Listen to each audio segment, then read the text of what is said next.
Hello.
to introduce the Watertown starting lineup, the one, the only, Prada Thunder!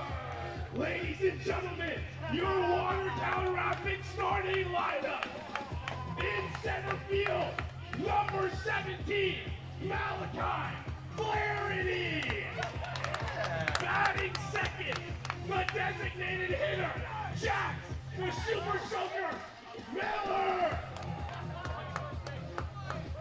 Your extra hitter, number 5, David, the Ginger McCann. Hitting fourth, the designated hitter, number 21, Bryce Spice Bells. Hitting fifth, your catcher for tonight, number 18, Quentin Q-Man Pirelli. In left field, number 23, the G-Man himself, Dayton Grandelli. At shortstop, the Hagster, number 22, Colin Hageman. At second base, number 1, T-Rex, Terrence Moynihan. And in right field today, number 27, Corey P.O. No More Roberts. Hitting 10th for your Watertown Rapids, number 11, Brett Myers. Your starting pitcher tonight, number 30, Ryan Peters. That's your Watertown Rapids. Your coach, Coach Mike Kogan. He's assisted by Dan Myers and Riley Moonen. Our trainer, Rob Brooks. And our bat boy, Brandy Lefty Lapora. Let's hear it for you, Watertown Rapids! No, I don't know where David's going to be charged.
Please remain standing for our national anthem. Tonight, providing American Sign Language interpretive services for us is Angelina Raulina. And singing our anthem today is the Jefferson Community College mascot, Boomer. Oh, say, can you see by the dawn's early light what so proudly we hailed at the twilight's last gleaming, whose broad stripes and bright stars through the perilous fight o'er the ramparts we watched were so gallantly streamed.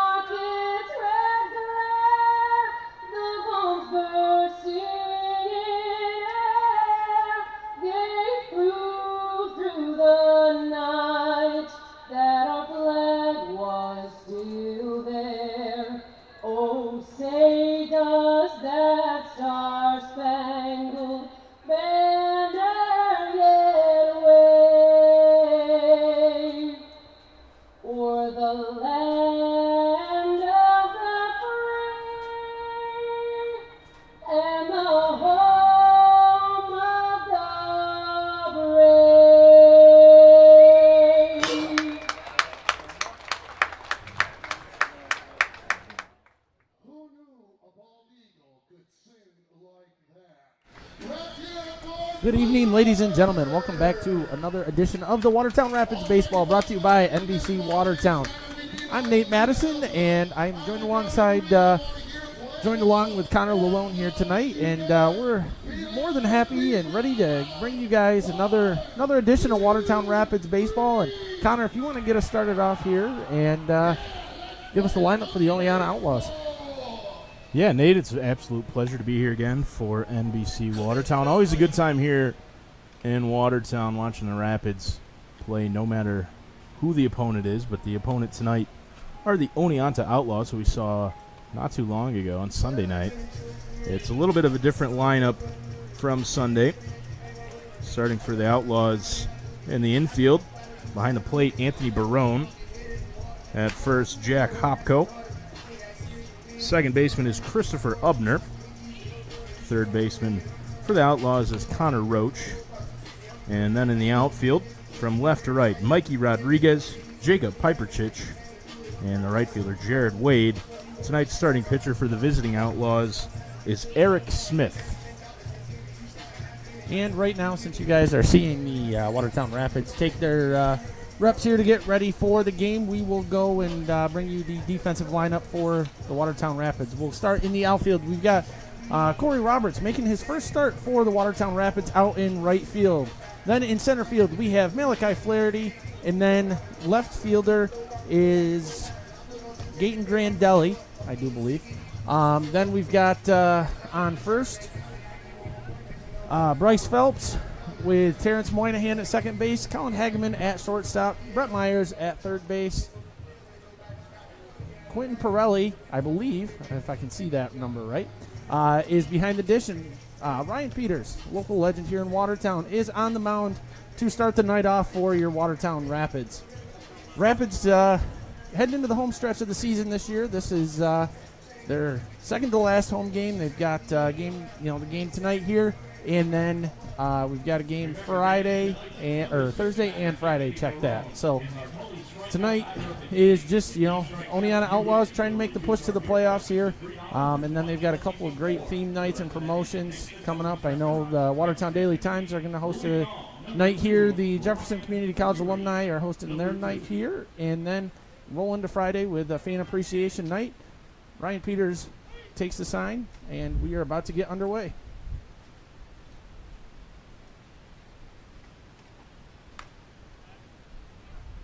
It'll be interesting to see how Peters does tonight. We've only seen him a couple of times here at home this season, and last year it seemed like he almost exclusively pitched on the road. Peters, like you said, pretty well known here in the area. I think both of us had the chance to play against him when we were in high school, and his big weapon then, and still is now, is a big 12-6 breaking ball, big curveball. Well, and then the other uncommon weapon that we can't forget here is how he delivers the ball. As a hitter, he hides the ball when it comes out of his glove for just enough to throw you off, and that is going to be swung on, and Moynihan with a diving catch for out number one in the first inning. Well, like you said, definitely deception is part of Peters' game as well. Good play over there at second by T-Money, Terrence Moynihan diving and making that catch. And that'll bring up the right fielder, Jared Wade. Wade awaits the pitch here from Ryan Peters. Immediately put into play, and again, a chance for Moynihan. He makes the pick, and the throw over the first on the bounce is not going to be in time. And we were having some discussions beforehand, Nate, before the game, on how the lineup was going to look in the infield for the Rapids. And it actually looks like Jax Miller's over there playing at first, which is not what we thought initially. We thought it was going to be Phelps, but it's Miller over at first, which means Phelps would be the designated hitter or the extra hitter. Pretty much interchangeable in the Perfect Game Collegiate Baseball League. First pitch from Peters to Roach is in there for a called strike one. Interesting part here is, taking a quick look at the Rapids infielders, is it's a very athletic, fast-moving infield here. You got a very fast left-hand side of the field with Brett Myers on third and Colin Hagman on shortstop. And, we've seen Terrence Moynihan, check that, have a couple of sharp hit balls to him. And, it's going to be an interesting night to see how the infield handles the Oneonta Outlaws. Yeah, like you said, Moynihan, a pretty good athlete. He's played pretty much everywhere in the infield. Wade started to get off first and checked up, and that was lined into right. Soft base hit in a right field for Connor Roach, and there's quickly 2 men on for the Outlaws with 1 out. And now coming to the plate is the Little League World Series champion with the Maine Enwell team, Jack Hopko. He's one of 2 Little League World Series champions on this team for Oneonta. The other is Brody Rowley, who's the extra hitter tonight. And so Hopko gets a chance to lefty against Peters with runners on first and second and 1 out. First pitch is taken high for ball 1. You got to wonder how this game's going to go. Out of the gate, the Outlaws are coming out bats a-blazing here. They're not wasting much time. They're, first pitch that looks decent. They're putting the bat on the ball, and they had the first out there, and it's a nice piece. Grandelli's going to settle underneath that, make the catch, tagging at second, and heading for third is Wade. He's going to make it there standing as Myers fields it over here on a bounce by third base. So Hopko puts the ball in play, gets a good piece of it, like you said, out to left field, but ultimately a fly out that advances the runner. Roach stayed over there at first. He did not advance, and so it's runners on the corners with 2 outs for the designated hitter, Eric Smith. First pitch from Peters to Smith is in there for a strike.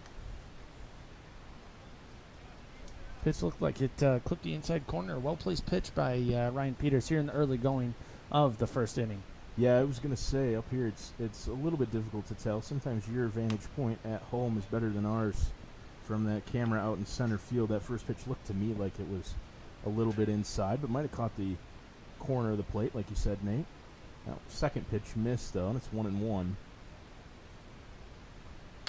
This one again in play over towards the right-hand side. Another chance for Moynihan. He digs it out and makes a good throw over to first to retire the side. So no runs on 2 hits and a couple left for the Outlaws in the top of the first inning. Yeah, pretty seamless inning here for the Watertown Rapids. Can't ask for much better of a start. Ryan comes in, and I believe it's his first start here this season for the Rapids. As Connor was saying, he primarily is pitches on the road, and so it's interesting to see how the hometown crowd will get behind Ryan tonight. And they had a couple guys get on base, but the defense for Watertown came on, stepped up, did their job, and we head into the bottom of the first here, and the Rapids hope to jump on the board here in the early goings. I do believe they are still in the hunt for the last playoff spot in the PGCBL East. So these games matter here. I know it's going to be the Hail Mary situation for them to get into the playoffs, and one of the teams they're actually battling for that playoff spot with is Oneonta. Oneonta on Sunday, I know, took one out, came into town and robbed a game away from us here. So the Rapids will be looking to get that back tonight here, and then they roll into, I believe they have one off day, and then they come back in and got Utica, and they get ready to end the season here. Yeah, if you look at the standings here in the east of the PGCBL, it's Amsterdam at the top, and that's absolutely no surprise. They've lost 4 games all year. But then at the bottom, it's a log jam. Glens Falls, Boonville, Watertown, Oneonta, all within a game or 2 of each other. And it's Amsterdam, Utica, and Mohawk Valley at the top of the east of the Perfect Game Collegiate Baseball League, where the Watertown Rapids play their baseball. It's always a good time. Get to see college kids, and I've said it before, Watertown's got a really good mix of players from different levels. We've seen a couple of players from Division I schools make a big difference. I was going to say earlier, too, when we were talking about the Rapids infield, Hageman playing shortstop tonight. Most of the year was playing second base because of Nick Mazzata, who was out of Fairleigh Dickinson, who was doing most of the shortstopping, but so Hageman obviously having the ability to slide over and play short. We saw him play there quite a bit last year as well. And Hageman, Hageman is the true definition of a utility player. I mean, as Connor, as you noted, he spent a lot of time at second base this season, but he's also slid over to shortstop. I think he's even played a little bit out in the outfield. And that's another great thing Mike Kogut, head coach Mike Kogut's been able to do here with Watertown is he doesn't just get the specialty players. He gets players that can play, a little shortstop, a little second base, might get thrown in the outfield, and then Nick Mazzata comes in a couple games ago from shortstop and starts firing some missiles in there on the mound. So it's always interesting to see the combination that Watertown will throw at us for these games. Number 17, Malachi Flaherty is stepping up to the plate here for his first at-bat of the night. Malachi, a very consistent hitter, likes to get rallies started here for the Rapids. Came through in a couple big situations and looks to get those honors again here as he's in the leadoff spot to start the game. And he took that for ball high and outside, it looked like, from up here. Yeah, that one misses as well. Flaherty is one of those guys, like you said, he's a rally starter. He's quick. He's fast. He puts the bat on the ball. And at this level of baseball, you put the ball in play, and good things tend to happen for you. That one looked like it missed, too, and so it's 3-0 to Flaherty to start. Malachi, go ahead, Nate. Yeah, you think, Malachi's going to think he's going to wait this pitch out and see, see what happens here. See if he can get steal a leadoff walk. And he does. And he will. So you got to wonder if, our next batter here, Jax Miller, if he can do the same, if Mike Kogut, Coach Mike Kogut will start talking to his batters and say, hey, he's struggling to find the strike zone a little bit here. Let's get some traffic going and see if we can really ruffle some feathers. Yeah, I mean, there's two schools of thought here, right? Obviously, like you just said, the pitcher, Smith, nowhere near the zone in that first at-bat, threw 4 straight balls to start the game. Maybe Miller goes the other way. Maybe he's super aggressive here, and he is. He swings at the first pitch. And it was a good one to hit, too. A bit of a hanging breaking ball. Miller just kind of rolled over a little bit. But that's the other thought, is that Smith has absolutely nowhere to go now and can't fall behind the second hitter. So you figured he would maybe pour something over the plate. Miller trying to be aggressive, take advantage of it, and unable to, just pounded it foul. Swinging again, that one lined down the first base line past first base coach Riley Moonen, and it's going to get all the way down the right field line past the tarp out there. So 0-2 to tonight's first baseman, Jax Miller. That's somewhere we haven't seen him, I don't think, at all this season. That one's ripped right through the right side for a base hit. Flaherty's going to hold up at second, and it's a single on an 0-2 count for Jax Miller. David McCann will be the next batter up here for the Rapids. Jax Miller gets a nice base poke and moves the line. Did what he had to do in that situation. Puts Malachi now into scoring position here for David McCann. And, Jax Miller's been another one. Just a consistent, nothing, he hasn't had any crazy big hits, but he's just a consistent base hitter. It's great to see him always in the early half of the Rapids lineup. That one misses down in the dirt. First pitch to McCann for a ball. Like you said, Miller's probably, he's almost certainly the best hitter, at least in terms of average for the Rapids.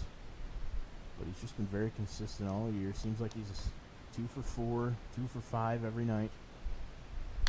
This one's popped up in a shallow center field. And base runner should hold on this as well. Piper Chich makes the catch. Both runners will return. And so McCann's retired on the fly ball to center field, which will bring up the designated hitter, Bryce Phelps. Phelps is a player who joined the Rapids pretty late this summer. But since he's come in, he's impressed. Obviously impressed Mike Kogut enough that he's been in the cleanup spot the last couple of nights. Phelps, the righty, with a pretty wide stance, and it's open, too, facing pretty much right towards the shortstop. First pitch from the lefty. Misses away, and it's ball one.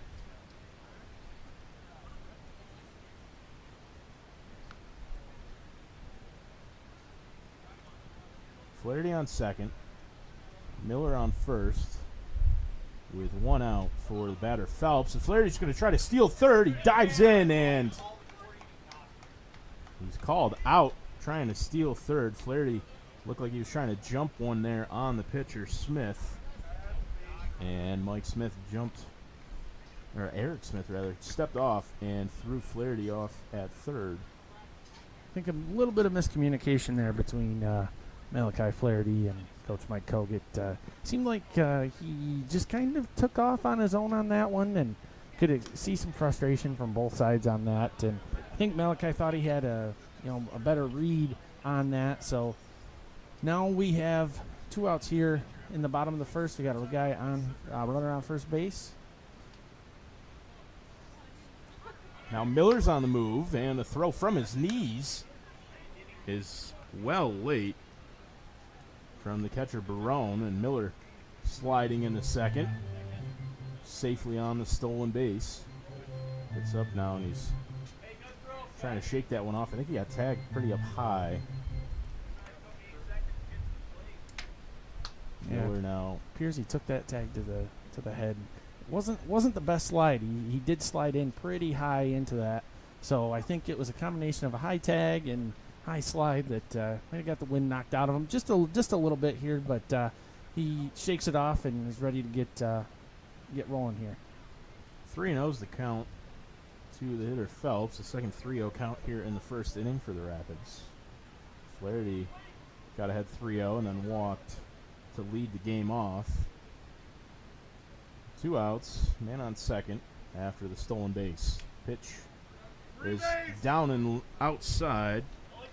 So Phelps walks as well, and it'll be runners on first and second with 2 outs for the catcher, Perilli. Again, to your point earlier, Nate, about versatility, Perilli's one of those players. He's been all over the field this season as well. Played some first, played some catcher. Yeah, in the few games here that I've done this season, I've always had him on first base when I've been behind the mic, so it was a little bit different today. And he gets a nice piece on that, but it should go right to the center fielder for out number 3. That will bring us to the end of the first inning here. We have a score of 0-0. The Oneonta Outlaws have 2 hits, and the Watertown Rapids have 1 hit. And we will be right back here with the second inning in just a couple moments.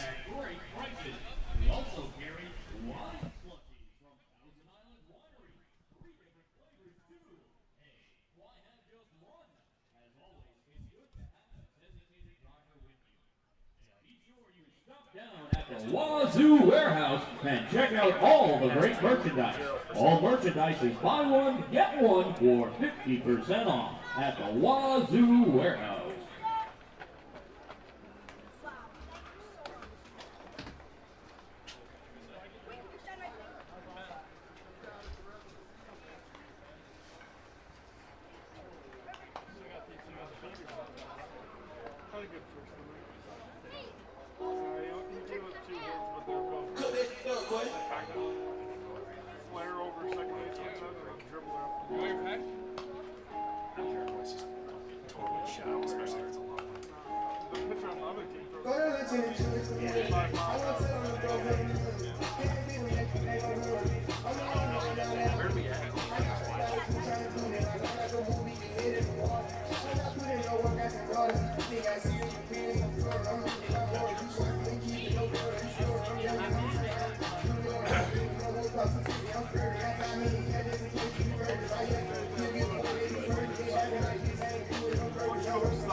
Back in Watertown, we'll get set for the top of the second inning. Leading off the inning for the Outlaws will be their catcher, Anthony Barone, out of Oswego State. I feel inclined to mention when that comes up. Yeah, I was going to say, I do believe that is your alma mater. It sure is, and I love the green helmets. Brett Myers wears his green helmet every once in a while as well, and they almost never match any sort of uniform that anyone wears. It's that distinct Oswego green. So Barone steps into the plate. He's tonight's Tully's strikeout batter, for what that's worth. Takes the first pitch down by the ankles for ball one. And we do have to add, fans, if you are here at the game watching on your phone or you have somebody here, we do have Buffalo Wild Wings coupons with us. So tonight is your chance to get some free Buffalo Wild Wings. So just come on up and say hi. Barone pokes that one out into right field. A very sharp line drive hit. That was a nice hit by Barone here to get things going for Oneonta in the top half of the second inning. So Barone wasting no time there, and now the extra hitter Raleigh will step in. Raleigh, the other member of that Maine Enwell Little League World Series winning team. And you got to wonder if these teams that come into Watertown here have got their Rapids number. It seems like lately here in the late stretches they've gotten to where they're just swinging right out of the gate, and seems to get to Watertown for the better part of the games here. They just try to, these teams, key is to get the first couple runs on and try and open the gates up from there. And as of late, the Rapids have struggled to answer back to those big early inning deficits. Big breaker that time from Peters in for a strike, and it's quickly 0-2 to the extra hitter Raleigh. Swung on and missed, and Brody Raleigh down swinging for the first out of the top of the second inning. And now striding to the plate is the second baseman, Christopher Ubner. So Ubner now at the plate, another righty.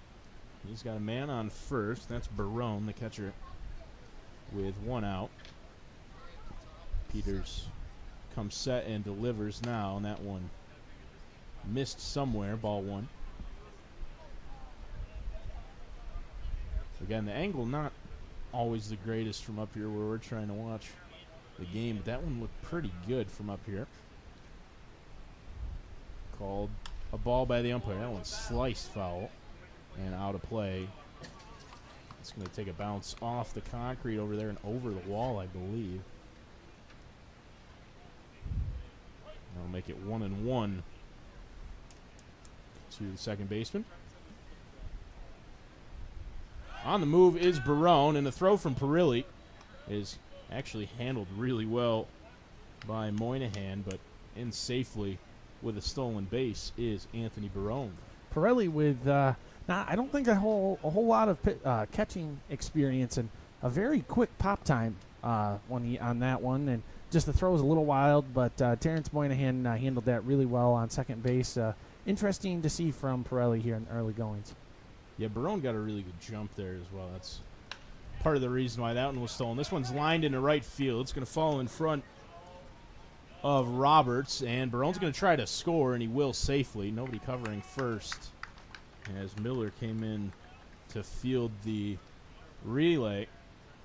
And so the Outlaws will strike first. It's 1-0 after the single for Christopher Ubner. Barone comes across to score after singling and then stealing second. And Oneonta leads 1-0. Throw over to first. Smooth pickoff move by Ryan Peters on that. Almost got him at first base, but not quite. Not quite. Yeah, it was a good throw over there. It was one of those where you wonder if Miller maybe doesn't have the most experience at first. Wasn't an outstanding tag. This one's flown out to right. Roberts over to reel it in for the second out. And tough play for Roberts there. He kind of misjudged it at first, but then had to backtrack it and put the afterburners on. But he does settle underneath it to make the catch for the second out here in the top part of the second inning. So now the number 10 hitter The left fielder, Mikey Rodriguez, will step in for the Outlaws. Again, a throw over to first. And diving back in safely is Ubner. And again, a throw over. Ubner, I don't think ever left first. Standing over there the entire time. Trying to play a little game of cat and mouse here. So Ryan Peters trying to get the upper hand. Again, thrown over. That one dangerously close as Miller had to pick it in the dirt, but that allowed him to just immediately put the tag on. But again, safe over there at first is Ubner, and now timeout is called. I think Ubner catching his breath, maybe tucking his jersey back in. He's been tested over there at first. Now you got to wonder: does Ryan Peters have something up his sleeve and trying to wear him down a little bit to get him to break? On the he's move, off. And he got him at second. And he got him. Nice throw by Pirelli. Ubner tested over at first, tried to get back a couple of different times, was safe, and then tried to run on the combination of Peters and Pirelli, and it didn't work out for him. He was caught stealing to end the inning. So it's one run on a couple of hits. Nobody left on this caught stealing. And now we've got a mascot chase going on here. It's, as you mentioned, it's JCC alumni night, so we've got everybody out here. Boomer T Cannoneers here from Jefferson Community College. Of course, Wazoo, the Rapids mascot. And then also Blizzard, the mascot for the... Boomer tries to kick Wazoo. Wow, they're getting they're having themselves an interesting time. I don't really know what's going on. I think it was just kind of a random skit. But, yeah, you got Blizzard the Wolf, Boomer T Cannon, the new JCC mascot. And I was talking to somebody from their alumni engagement office, and they were saying that enrollment's starting to go up there. So always great to hear, as I am an alumni of Jefferson Community College myself, and always good to see the college succeeding and getting their enrollment rates back up to where they should be. And I do think they are going to be cutting the ribbon on the new turf facility over there. Have you seen that yet, Connor? It's a gorgeous facility. Yeah. Driving past JCC on 81, coming from Clayton all the time. It's been so much fun to just watch the progress on. Yeah, and it changes the scenery up. You know, you got used to, for the longest time, you had the certain JCC scenery from 81, and now it's changed. It's kind of new and improved. It's great to see that they have got the facility coming along here, and you know the facility made warp speed progress. So great to see that our friends up on the hill above us here are doing great things and trying to stay with the times and make it just a great starting spot, especially for kids, you know, in the area. It's a perfect starting college if you're not quite sure what you want to do. Gaten Grandelli here will lead things off for the top of the second inning for the Watertown Rapids. Grandelli's one of those guys who doesn't believe in batting gloves, which always astounds me. I love to see it. I always love to see those guys that don't care about all the thrills and frills and have all the jewelry on. They're just old school baseball players, you know, playing the game how it was meant to be played, not with all the fancy stuff on. Yeah, no batting gloves, none of the protective equipment. That one's pulled down the right field line and just foul. That would have been a home run if it had been in fair. It cleared the fence over there, but it was foul by, I don't know, 5 or 6 feet. That was dangerously close. At first, when he hit that ball, I thought there was no chance it was going to get that far or stay that close to being fair, but it... Yeah, it threw me off. I saw that it was a well-hit ball, but thought it was going to go way foul. But then I look, and it just barely gets over the chain link fence to the right of the foul pole. So good piece by Grandelli there. If it had gone, 15 feet the other way, that would have been a home run. That would have been a game changer.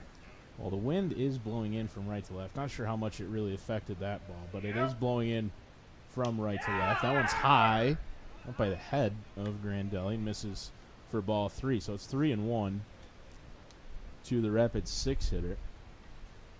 But Grandelli is a player with some pop. He's got some power from the left-hand side. Really sweet swing, too. Not going to get a chance to get the bat off the shoulder, though. He walks. And that'll bring up the Rapids shortstop, Colin Hageman.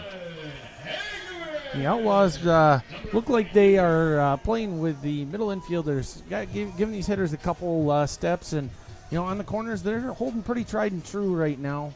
Just waiting to see how the Rapids hit and get a, time through their lineup here. Roach was playing in pretty much right on the grass. He's backed up now. Hagman does square and gets a bunt down the first base side. It's going to be fielded by the pitcher, Smith. He tosses over to first just in time to get Colin Hagman, but he does get the sac bunt over, and Grandelli will advance to second. Hageman breaks the curse for the Watertown Rapids. I know Mike Kogut has been trying to get the guys to play a little bit of small ball, and Hageman's finally able to get a bunt down here for the Rapids.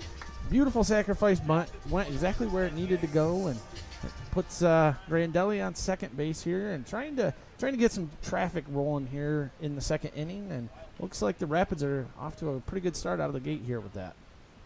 So Grandelli leads off second. First pitch to Moynihan misses well high, and it's 1-0. Grandelli's one of those guys you got to watch out there on the bases. He doesn't look necessarily fast, but he is deceptively quick and known to steal a base. He's going to have to get back to second now, and he does safely. He was bouncing around out there trying to get Smith to do something, and he did. He turned around and tried to pick him off. And it's funny you say that too, Connor. I played baseball just about all my life, and I was never that kid that was, breaking warp speed running around the bases, but I could get a few stolen bases here and there with just being smart on the bases, and that's I got some reactions here from the fans. So fans that have known me for a little while and known how slow I can be on the bases, but more of a power guy, he says. Part of the thing is being able to be smart on the bases, and Gaten Grandelli is a very, very smart base runner. That one called for a strike against Moynihan. It's 2-1. No, it really is just about being intelligent and picking your spots. And especially against the lefty sometimes, I know stealing third isn't exactly the easiest feat, but against the lefty, somebody who's slow to the plate, you might have a chance. Moynihan swings and misses at that one. Well behind the fastball that time, and it's 2-2. 1 out. Grandelli off of second. The infield playing back for the second baseman, Moynihan, and he's, again, just beaten by the fastball. Swing and a miss for strike 3, and there's 2 outs. Moynihan crossed up. Moynihan crossed up a little bit on that pitch. That at bat did not seem very comfortable for him. Saw swings that were not the usual Terrence Moynihan swings. So this guy Eric Smith must be throwing some gas in there, catching some of these guys off guard. Corey Roberts, the next batter for the Watertown Rapids. Yeah, Moynihan and Hageman are very similar styles of hitters. Both go up there and try to put the bat on the ball, make things happen with their speed. First pitcher, Roberts misses, and it's 1-0. But agreed, Moynihan just didn't seem to be too comfortable up there in that at-bat. A couple of times the fastball just blown right by him, and you wonder if what we talked about for Ryan Peters might be true for Eric Smith. He's just deceptive out there. He's got a long, kind of lanky motion. And he must be throwing some gas, because I don't know about you, Connor, but I'm hearing that glove pop almost every time he's throwing that ball. That's a good point. Grandelli again bouncing off of second base. Pitch from Smith inside and picked in the dirt by Barone for ball 2. It's 2-1. 2 outs. Roberts at the plate. Myers on deck, and then it would be the top of the order, Flaherty, if we got there. Grandelli's on the run and fouled straight back and off of the catcher to the backstop. Foul ball for Roberts. Grandelli will retreat to second. He got a pretty good jump there. I think it would have been interesting to see a play at third on that if Roberts hadn't gotten a piece. Would have been close. I think Grandelli might have had it stolen. Interesting thing here, too, is got Corey Roberts, who's just graduated from South Jeff High School here in the area, and will be going to Oswego State along with his teammate here, Brett Myers, that's going to follow him in the lineup. So we got a few Oswego State guys this year. So, Connor, that must make you feel pretty proud to be an Oswego State alumni. You got some people you know and played sports with throughout your high school career that are now going to your college or are going to graduate from your college. Yeah, it's cool. It's an interesting experience. And Roberts comes through with a base hit to the right side. Grandelli will come across to score. So it's a single and an RBI for Corey Roberts. And yeah, as I was saying, there's something special about South Jeff kids that go to Oswego. Every single one of them I know has done pretty well for themselves. And but him and Myers played against Brett in high school, and Jonah Shear out of Beaver River. Jonah's been a lot of fun to watch the last couple of years. He pitched Sunday night, and just good athletes. I mean, Oswego State's one of those programs. His first pitch from Smith is inside for ball one. When I first went to Oswego in 2018, their baseball program was not exactly stellar. And give it a couple of years, they made a deep, deep run into the Division III NCAA tournament. Roberts dives back in the first safely. And since then, baseball in Oswego has been on the rise. It's been a lot of fun to watch. Their recruiting is great, and it's not just Watertown. You look out throughout the leagues. Roberts steals second easily. The ball goes to the backstop. Roberts is going to hold at second with a stolen base. It's not just Watertown, though. You look around the league, the PGCBL is littered with players from Oswego and the other SUNY schools as well, too. I shouldn't discount the SUNY system as a whole, but I am a little bit partial. We do have to give a tip of the cap to Corey Roberts. I'm not sure if it was his first home hit here in Watertown, but definitely one of, and couldn't have come at a better time, which allowed the Watertown Rapids to score here and did exactly what he needed to do. He just kind of went with the ball and just brought it with him and pushed it out just over the right side of the infield to let the runner score. And did pick up a stolen base here just a second ago. Almost had two, but he decided to hold up. Brett Myers is still up to the plate here after that timeout. Yeah, most of the time that we've seen Smith influence the game has been out of the bullpen. He's got a good delivery from the left side of the rubber, left-hander out of the bullpen. He pitches pretty well and has late in games too in clutch spots for the Rapids this season. That one missed to Myers, and it's 3-0. Roberts off a second. And inside, ball 4. Myers will walk, and that'll bring up the top of the order. Malachi Flaherty, who walked to lead the game off. That was the 4th walk issued by Outlaws starter Eric Smith tonight. And so Flaherty back to the plate. Malachi, no batting gloves either. Yeah, he's just striding through. This walk-up song kind of says a lot about Malachi. He's just a gamer. He's ready to go. Way back in the box, Malachi Flaherty. And that one missed outside, 1-0. 5 straight balls thrown by Eric Smith. And the crowd in front of us wants the 6th in a row. That one looked like it might have been, but it's called for strike 1. Count back even, 1-1. 2 outs. Runners on first and second. It's Roberts on second and Myers over on first. Pitch to Flaherty, swung on and missed, and it's 1-2. Flaherty looking to have a bounce back at bat here. He did get on out of the gate, but got caught on a base running mistake here. So he's looking to make that back up and try to make something happen here. But he will swing and miss at that for the 3rd out of the 2nd inning. But the Rapids do strike with 1 run to tie the game back up here in the bottom of the second inning. So good inning for Watertown, despite a couple miscues from some of the at bats. Still were able to push that run across. Corey Roberts with the real clutch hit for the team, and Ryan Peters is he's bouncing back out there. He's ready to roll. So it's a great night here at Toyota Field.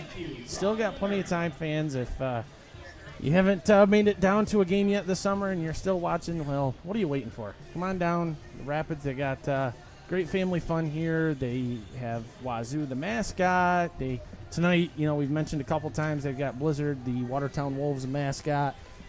And, they have all sorts of games and contests going on here in between innings. And they got all the classic ballpark foods. You got your burgers, hot dogs, soda, beer, wine slushies from Thousand Islands Winery. And one of the other great parts that not a lot of people realize is the cook down here at Toyota Field always cooks your food with a smile, and they'll make your day even better. So it's just great time to have in Watertown, and it's cheap, inexpensive fun. You can go see the all-you-can-eat section and all sorts of good things. And but yeah, so like I was saying, we are here with the Watertown Rapids. They're facing off, if you're just joining us, against the Oneonta Outlaws for what would be arguably a very crucial game here. If the Rapids drop this one, I do believe their playoff hopes will significantly diminish to head to the postseason here for the 2023 PGCBL playoffs. We're going to be getting back underway here for the top of the third inning. Leading off this inning for the Oneonta Outlaws, Mikey Rodriguez coming up to the plate here.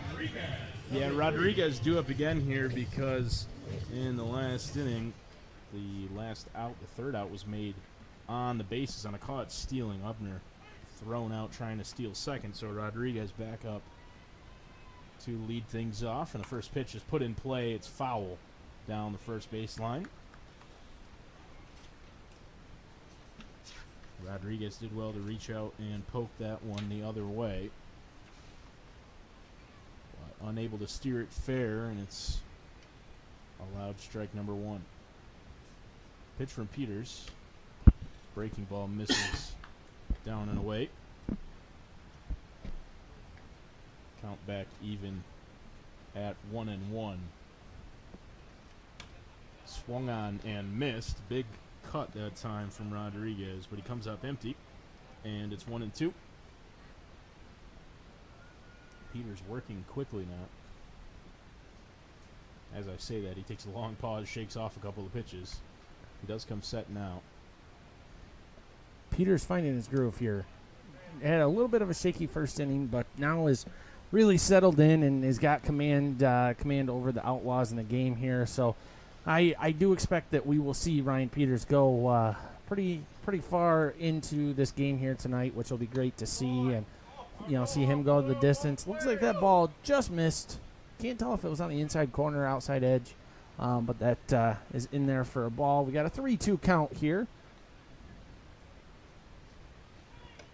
Swung on and missed, and Rodriguez goes down swinging for the first out of the inning. And got to take a quick moment here to thank one of our great sponsors. The Youth Alliance of Jefferson County is proud to partner with us here at NBC Watertown to bring you some of the amazing live stream events that we do. They are a prevention-based youth activism group, if you will. Got a lot of different programs and great things for youth that want to make a difference in their communities to take advantage of. They are open Monday to Friday, and you can contact them by texting 315-740-1675. Once again, thank you to the Youth Alliance of Jefferson County for being one of our fabulous sponsors for our live stream events. The Youth Alliance was here a few weeks ago, and we had the chance to talk to a couple of members of the Youth Alliance and the Alliance for Better Communities as well.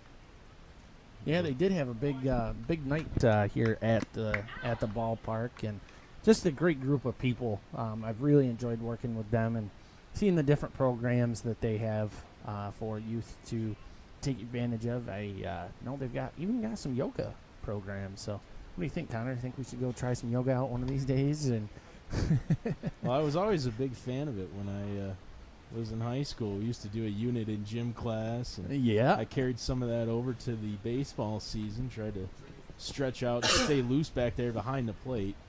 I'm not sure how much it really helped. You did spend a lot of time when we played baseball together, Connor, behind the plate catching, caught some great games, and had the pleasure to pitch to you a couple times, and some good games in the short amount of time we did get to play school ball together. That one fouled back at the dish. Well, I appreciate you saying that, Nate. It was always a joy to share the field with you and really all of our teammates. We had a pretty good group of guys for the most part down there at South Jeff. We had some pretty good teams, too. The count is 3-2 to the leadoff hitter, Ryan Leary. Pitcher Peters. This one popped up, and it's going to get into the outfield, but Moynihan settles underneath it, makes the catch for the second out. Moynihan pretty busy here in the early goings of the game. He's had probably half the balls that have been put in play have been to him, and fielded every single one. Been a little bit of a rough, some rough go of things here. Been pretty busy, but he's catching his breath, and he's off. He's been a wall behind the plate.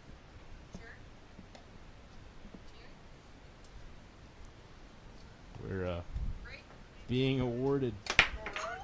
If you just heard the big crash up here, it was a Tootsie Pop by the lovely Laura Whitney. Pretty good service too. The amazing Candy Woman here. She's coming to pay us a visit. It's always awesome to see. Laura here at the Rapids games.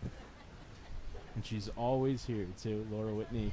And always here with a big warm smile, and then you also see the red bucket coming, and your smile gets even warmer. I mean, it's a win-win situation. She always stops by the booth, whether you're doing the public address or you're in here with NBC, or if you're Ed and Michelle that do the scoreboard operation, or Nate who does the stats. It doesn't matter. Laura Whitney's always there for you. Peters fires that one in there for a strike. We are at a 1-1 count here with 2 outs. Well, Leary popped out to second there for the second out. It's the second time he's done that tonight. And that one's in there for a called strike 3. And that'll end the inning. It's no runs on no hits and 2 strikeouts in the top of the third, correct me, for the Oneonta Outlaws. And it's 1-1 as we head to the middle of 3. The Rapids have some promotional nights coming up here to end off the season. This Thursday, July 27th, the Watertown Daily Times will come take over Toyota Field. And they always come with a lot of goodies and freebies and just a fun time. That's July 27th. I do believe the Rapids also have some team photos that they're giving away for the fans to remember the team by this season. And then we roll into July 28th, the big event, the big conclusion, Fan Appreciation Night. The Watertown Rapids always like to thank their fans for the support, because without the fan support, they can't have a season. So they have all sorts of goodies they're going to be giving away, and they have games, prizes. Just, it's a real fun time. The other thing, if you do have a business and want to get involved with their Fan Appreciation Night, they are taking sponsorships. You can call 315-836-1545 and tell them Nate sent you, and hey, might even get a couple extra tickets in there. But we are awaiting the bottom of the third inning here. The score is still tied 1 apiece. The box score will go Oneonta 1 run on 4 hits, and the Watertown Rapids 1 run on 2 hits here, as the Rapids look to get back up to the plate and see if they can jump out to a lead here. They have rolled over the lineup, and they'll number 5, David McCann, will be the next batter up here. Oh, just lost my microphone there for a second. Oneonta Outlaws, number 10, Martin Forsland, number 10. All right, we're back here. Lost the microphone for just a split second. I don't know if it was my partner putting his headset back on or what that threw it off. Well, they're a little finicky, Nate. We're not the easiest to work with here. Getting to be Steve Weed would say, "We're going to be divas up here." So the new pitcher, and if you heard the public address announcement for the Outlaws, is Martin Thorsland. And leading off the inning for the Rapids will be the first baseman, Miller. Promptly puts the ball in play, handled over at third, and the throw over to first in time from the third baseman, Roach. Good stretch over there by Jack Hopko to get the first out. And Miller's retired on one pitch. On the 5-3 putout. That'll bring up David McCann. McCann committed to go to Virginia Tech, which is also the home of Nick Lacurto, who usually occupies that leadoff spot for the Rapids, which has been taken by Flaherty tonight. That one in the dirt, ball one to McCann. McCann's been on a little bit of a power tear lately. He's had a couple of home runs in the last week or two. And if I'm not mistaken, he does still lead the team on the season with home runs. I think he had 5 or 6 the last time I looked, and put a solid piece on that, but it'll be right to the first baseman for out number 2 here in the bottom of the third inning. Yeah, good wood on it, but right to Hopko over there at first.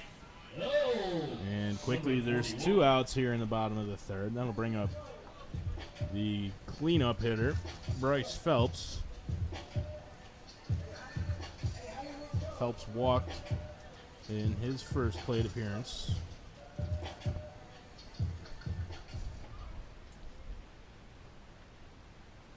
That one at the knees for a called strike one.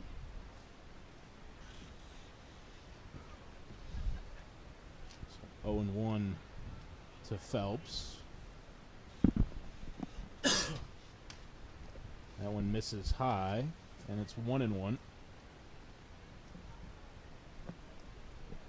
Phelps, the designated hitter tonight. We've seen him in the outfield most of the time this year in the brief time that he's been with the Watertown Rapids. That one in the dirt got past the catcher Barone for ball number 2.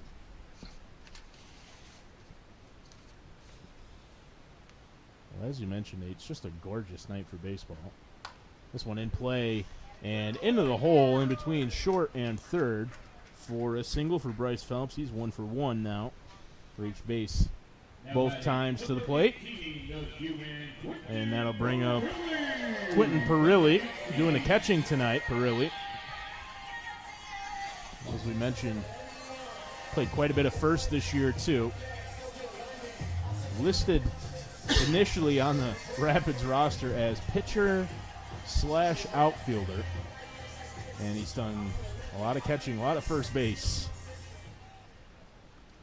And I did take a second there, Connor, and look, and McCann is still, as of the most recent stat update, McCann is the team leader with 4 home runs for the Watertown Rapids this summer, and it's always an impressive feat to see these guys hit, home runs, especially here at Toyota Field. It is a very pitcher-friendly ballpark, but to see, guys have 4, 3 and 4 and 5 home runs, something must be going right this season, because I've seen a lot of balls go flying over the fence. Yeah. Of course, here, Toyota Field used to be a minor league ballpark, a low A ball stadium for a couple of different franchises, the Pirates, the Indians, now Guardians. And then since then, it's hosted semi-pro baseball in its various forms. And now collegiate summer ball. That one swung on and missed by Perilli. Might have even caught the catcher Barone. But Toyota Field, there's pretty significant distance to the fence out there, and then when you do get it to the fence, those are tall fences out there. I don't know what they are, but probably at least 10 feet. I believe they're 8 feet tall, because I've had to hang a couple of those outfield wall signs in my past time. Used to work for the team here, and I believe it is 8 foot, because I can stand on my flat feet and reach the very tippy top. Can't reach my hands over it, but so yeah, it's you got to get a piece of the ball to get it out of here at Toyota Field. I mean, and I can't remember the distance of the field. I want to say it was like a 350 to the corners, I think, but I might be severely underestimating that or overestimating that. Well, the other thing, too, as taking off towards second and in safely is Phelps. The other thing to take into account is these guys play at their colleges with, I want to say aluminum, but I don't think they're made of aluminum anymore, but the metal bats. And come here and play with wooden bats during the summer. That's a bit of a difference. The ball just doesn't bounce off the bat the same way. And so for these guys to still put up the power numbers that they do is pretty impressive. And it's even more impressive when you consider McCann's only 18 years old. Hasn't even made it to college yet, but already committed to Virginia Tech. You can tell why. They very obviously see all the potential. And this one popped up over to first base, and Hopko is going to settle underneath it and make the catch to retire Perilli. Tough break to end the inning here for the Watertown Rapids, but the score remains tied at one apiece here. Oneonta has 4 hits with 1 run, and the Watertown Rapids have 3 hits with 1 run. We are going to take a quick break, fans, and we will be right back with the top of the 4th inning. In the world, free parking and short lines make this the preferred airport for the Watertown Rapids. Our Thursday night game is Watertown Daily Times Night. Pick up a copy of the Watertown Daily Times to get your free tickets to the game. Gates open Thursday at 5:30 and the game time is 6:30. Good news, the Rapids Rockers will be back in action on Thursday, sponsored by Thousand Island Winery. At Thursday's game, we will have a quartet performing the national anthem for us, which should be a real treat. They're called Total Recall.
And we are back here at the top of the 4th inning with a tie ball game here for the Watertown Rapids and Oneonta Outlaws.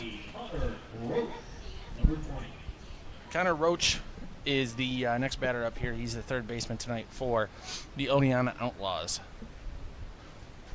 Roach was playing 3rd the last time we saw Oneonta on Sunday. That one hits him. First pitch from Peters ran in and got Roach. He tried to get out of the way, and that one just a heat-seeking missile bound for Roach's ribs. And tough way to get on base, but Roach leads off with a hit by pitch, and he'll be on with nobody out for Jack Hopko, first baseman, the lefty. Well, I started to say Roach played 3rd base on Sunday. He's playing 3rd again tonight. He's tall athlete over there, but he looked very solid defensively on Sunday in an Outlaws win over the Rapids.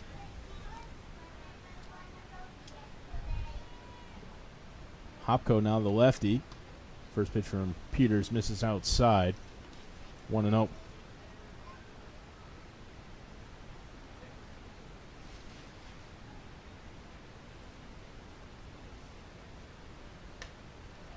That one from Peters finds the zone, and it's back even 1-1. It's a very impressive feat here to see these pitchers and anybody on defense for that matter. These guys, I mean, they're playing 50 games And sometimes, they've got 6 days back to back, and that was in there for a strike for Peters. So fires 2 straight strikes. But, these guys are keeping their bodies in tip-top shape because they do have to get through 50 games in a summer. And, to see these pitchers still being able to pound the strike zone is a great thing to see. Looks like that should be good for 2, and it is a beautiful 6-4-3 double play for the Watertown Rapids here in the 4th inning. Yep, Taylor made double play right to short, exactly what you would expect for the Rapids defense. They pulled it off, looked clean, as Hagman went to Moynihan, who went to Miller on the 6-4-3 double play, and Roach erased. And there's 2 outs and nobody on for the designated hitter, Eric Smith, who started on the mound tonight, hitting for himself. So he's technically the designated hitter, if that makes sense. That one in at the knees for a strike. 0-1. And Hagman showing great control over at shortstop, and had a beautiful flip to Terrence Moynihan on that double play. That one hit down the first, but it's just foul. Miller made a clean pick and threw to Peters, who was covering. But the umpire standing right there said foul ball. And it'll be 0-2.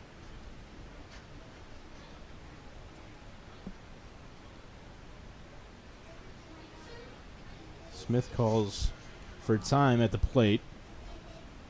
Smith, another one of those guys, no batting gloves.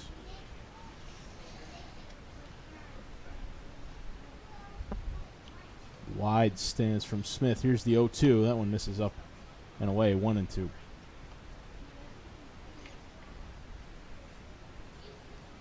see Smith there way back in the box. A really wide stance as Peters comes set on the 1-2. Swung on, foul tipped, and really just unable to hold on. Count will stay at 1-2.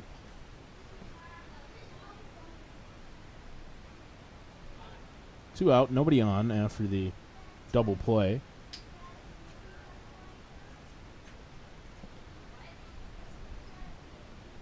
Peters' delivery. Buckles. Clips Eric the Smith inside at the plate. corner of the plate there and puts him away for the 3rd out of the inning.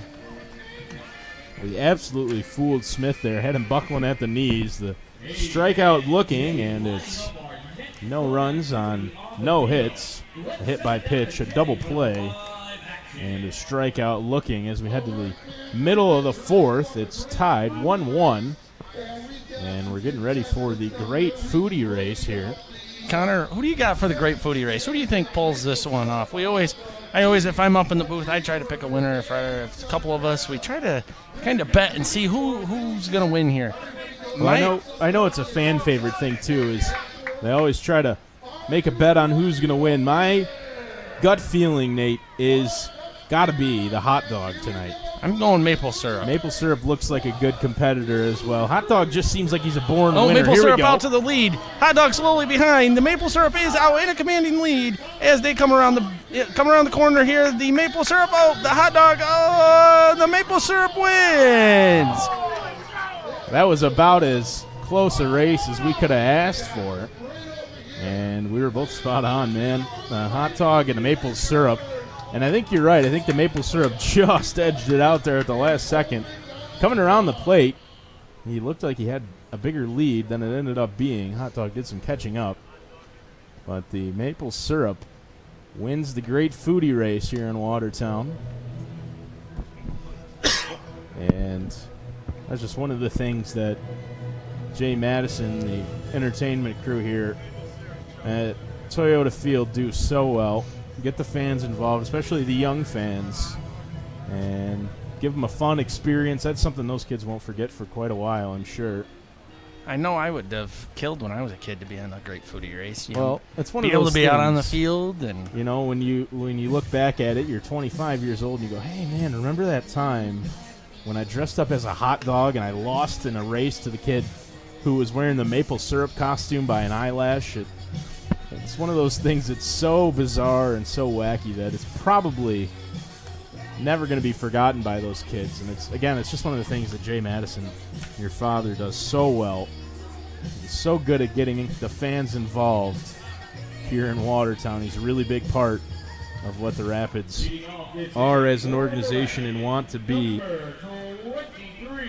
And does such a good job with the entertainment.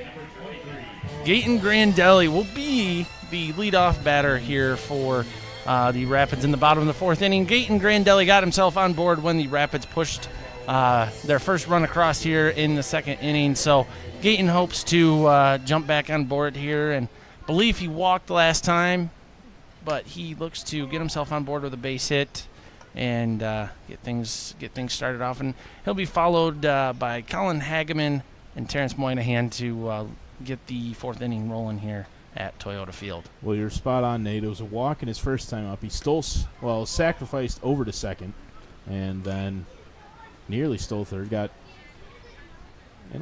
tiny little bit of a pickle, but made his way back to second and then scored when Corey Roberts singled through the right side. It's quickly 0-2 to Grandelli. He watches that one down and away. Well, Grandelli's one of those guys, too. He pretty much all of these guys at this point, having had the success that they have in their careers, getting to this point, playing at the college level, you get into a routine, you get into a rhythm.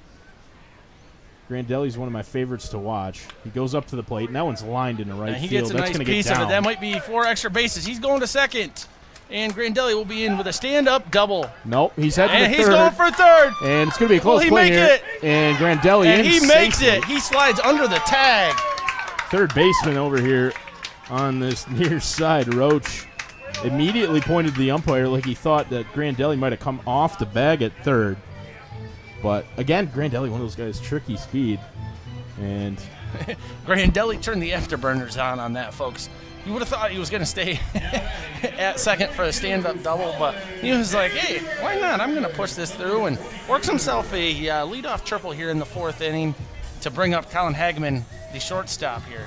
well, I think that's one of those where he looked as soon as he put that ball in play and realized that the right fielder, Jared Wade, was playing so far off the line that he always had a chance. That one sliced right back to the first baseman, Hopko, who picks it off for the first out. So Hageman retired on one pitch. Well, the right fielder, Wade, was playing so far towards center field that he had to make a pretty significant run just to get to the ball and then to throw in. And the relay throw was pretty good, actually. It was about as good a relay as you could have asked for, but Grandelli with just enough speed to beat it and get there. And so Wade, the right fielder, is still a ways off the foul line. So you got to wonder what's going through his head, because all it's going to take is for Terrence Moynihan to just dunk one in over the first baseman's head, and that's going to spell trouble. Colin Hageman almost was able to capitalize it, but first baseman hopped up and caught that ball. It was a good athletic play and a good piece by Colin Hageman, but just the right place, right time, and thank God, because if that ball had gotten through the Outlaws infield here, it would have spelled trouble for the Outlaws. And Moynihan will ground out to the second baseman, but not before another run scores. And once again, it is Gaten Grandelli that will come across the plate for the Watertown Rapids, and that puts them out to a lead of 2-1 here in the bottom of the fourth inning. The Rapids have got 2 runs on 4 hits, with the Outlaws having 1 run on 4 hits. Corey Roberts looks to capitalize. Had a great at-bat here to start the game off in the second inning, and looks to get another round of hacks here, see if he can go 2 for 2 tonight. Grandelli twice now has walked and then come around the score. First pitch of Roberts in for a strike. He checked the swing, but it was in the zone anyway. Well, it's been a good night for Grandelli, as we said. Walk. Sorry, I misread my own handwriting. That's a triple, not a walk, where he scored the second time. And the Rapids now with a 2-1 lead here in the bottom of the fourth inning. 0-2 to Roberts with 2 outs and nobody on. That one's going to find the zone. So Roberts caught looking to end the inning. But it's a run for the Rapids on one hit and a ground out. And they lead 2-1 as we head to the top of the fifth. It was a quick inning, but the Rapids struck with a big triple off the bat of Gaten Grandelli. Down the right field line, pulled down the right field line by the lefty. Yeah, it was a very quick inning, but kind of a weird inning at that too, because it was very quick, but that big triple from Gaten Grandelli helped push the second run across for the Watertown Rapids and got Ryan Peters a lead to come out here in the top of the fifth inning and pitch with. And you can never, underestimate the importance of having that, even one-run lead as a pitcher, especially, in the middle dog innings of the game here. Having an inning or having a lead is always great. Gives you just a little bit of breathing room. Lets you throw that extra curveball to a guy. Lets you, have a little fun, test some things out, but not get too comfortable. Just kind of keeps you a little bit more even-keeled and ready to roll, and let you also, like I was saying, get some practice and make sure your teammates also get behind you a little bit too. When you're throwing well, they're hitting pretty good. Night's going well so far here for the Rapids, and boy, I hope I didn't just jinx them when I said that. But hey, I don't believe in an announcer's curse, so we'll see what happens here. Peter's looking pretty good. He's only given up 4 hits, and that number seems like a lot, but it really, it's not. It's been four hits spread through five innings here of play, and he give up a hit, but then his defense will pick him up and make that double play, or get him out of the pickles that he might have gotten himself in here in the early goings. Well, Nate, I wish I could say I didn't believe in the commentator's curse, but I've been doing it long enough to know it seems to happen too often to be coincidental. I'll say that. It'll be Anthony Barone who leads off for the Outlaws here. The catcher singled and scored his first time up. Barone, the Tully's strikeout batter tonight. It's a pretty cool promotion that the Rapids do where they pick a player at random before the game. They actually pick a spot in the order before the game at random. And then the player in that spot, if he happens to strike out before the 7th inning, the beer and wine slushy price is reduced for the rest of that inning. It's a fun promotion that they do here at Toyota Field, home of the Watertown Rapids, courtesy of Tully's. It's a good sponsor. Tully's was a big sponsor for the Rapids last year, too. This one lined in the center field right to Flaherty, who puts it away for the first out. And Brody Raleigh will step to the plate, the extra hitter. Raleigh, the righty, struck out swinging his first time at the plate, and now steps in with nobody on and 1 out, down by a run here in the top of the 5th. First pitch from Peters to Raleigh's in there. Curveball for a strike. Rapids got quite a few fans here tonight. I can see the crowd kind of buzzing down at the all-you-can-eat section and in the stands. So always great to see friends catching up with each other that chosen the Rapids game to do so, or coworkers just chatting outside of work, or just the avid fans. And the Rapids do have a lot of fans here at the ballpark, and they got the hometown fan base that backs them for sure. Pitch in the dirt. Misses for a ball. Swing checked over at first base. Got a 2-2 count here for Raleigh. Raleigh able to hold up.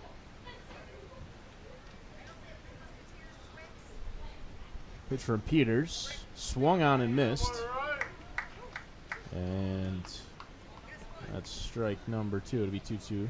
Oh, yeah, check that. I thought it was a 2-2 count before. Look down and the home plate umpire flashed the 2-2 sign up here, but hey, we'll try it again and hope Peters can fire another strike here to sit Raleigh down. And carved foul over behind the Oneonta bench and out of play. out past the trees over there. I'm not a much of an arborist. I don't know what type of trees those are. Should call up my buddy Zach Widrick, who went to ESF. He'd know for sure. Yeah, those trees do get a lot of business in the game. There's a lot of foul balls that get hit over there. And then as a kid trying to catch those foul balls, it's kind of a pain because you're like, oh, wait, where'd it go? And then you see it pop out in some other kid's glove. So, oh, there goes another foul ball. That one looked like it might have stayed in the park. No, just over the fence out there. Out behind the first base side. That one closer to the Wazoo warehouse, the merchandise shed over there. That one misses high, and so it's a walk for Raleigh, which will bring up the second baseman, Ubner. So 1 on and 1 out for Ubner as he steps to the plate. He singled and drove in the only Oneonta run so far this evening, and then was caught stealing to end the inning. And Raleigh on first. Didn't mean to cut you off there, Connor. I didn't mean to talk over you. The Rapids do have a buy one, get one 50% off sale going at the Wazoo warehouse. So if you want to get your limited edition Watertown Rapids apparel, definitely go check out the Wazoo warehouse. Located right when you walk in the gates here at Toyota Field. Yep, that's one thing that is a promotion that's been going on since the end of last week. We'll go to the rest of the season. Buy one, get 50% off the second item at the Wazoo warehouse here. Oh, and carved foul again. It's 0-2 to Ubner. Raleigh leads off first. About an average size lead, I'd say, for Raleigh over there. And he's going. Pitched low, and Raleigh changes his mind last second. Dives back into first. No throw from Perilli. I think that was a good decision. I think Perilli probably would have had him. He's got a good arm back there. We've seen him tested a couple of times.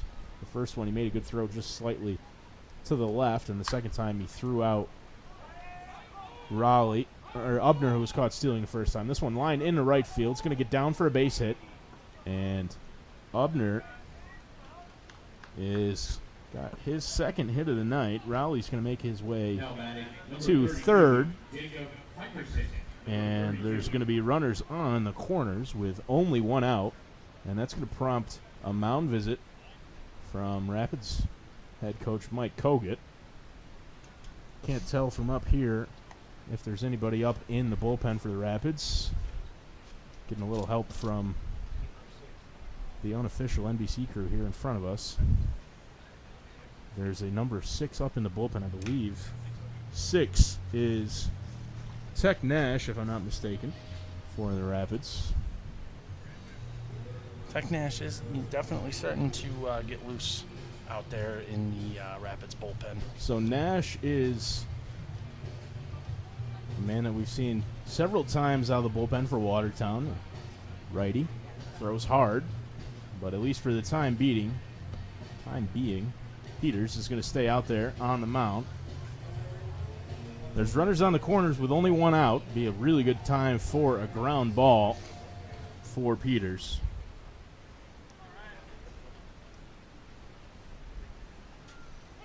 And the man at the plate that he's going to try to get the better of is the center fielder, Jacob Pipersich. First pitch in for a called strike. And Peters gets ahead 0-1.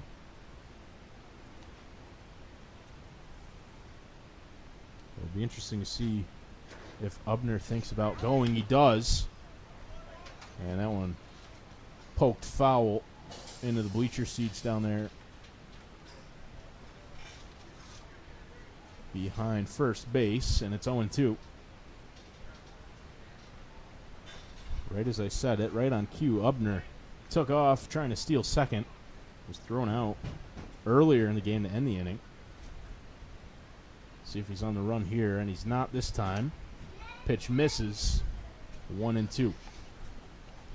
And Peters is a product of SUNY Brockport, so A lot of the SUNY schools around New York State are well represented this season. We've got a guy from SUNY Brockport and SUNY Oswego, and I think a couple other SUNY schools. Not that I can remember them off the top of my head, because why would I be able to do that? But so it's great to see that some local colleges are well represented here with the Watertown Rapids in the Perfect Game Collegiate Baseball League. I do know they have guys from 3 different countries this year, and they got a pitcher from Canada, and he's off. Throw home from Moynihan, handled by Perilli, and he's going to be out at home. Brody Rowley caught trying to steal home on the double steal.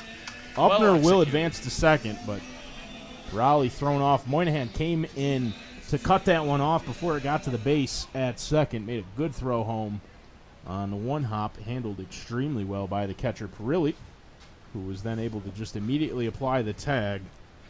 Yeah, Perilli didn't have to move his glove at all on that. That was a beautiful play by Terrence Moynihan. Smart heads-up play to cut that ball off, and then fired an absolute laser to Perilli's glove, and he was kind of squatted down by the plate and didn't have to move his glove. When catcher doesn't move his glove, that's a pretty darn good throw by your fielders here, and catches that run and still maintains the lead of 2-1 after the close call there at home plate. Yeah, and of course with 2 outs, now nobody on, the chance for a sacrifice or a pass ball to hurt you is gone, and promptly Peters throws the ball right past Pipersich, who's caught swinging, and that'll end the inning. So no runs on a hit, a walk, a caught stealing, and a strikeout. As we head to the bottom of the 5th, the Rapids lead by a score of 2-1. I think your dad's got something else. He always has something up his wacky sleeve. going on but the I field think out it there. will be the famous Dizzy Bat Relay race.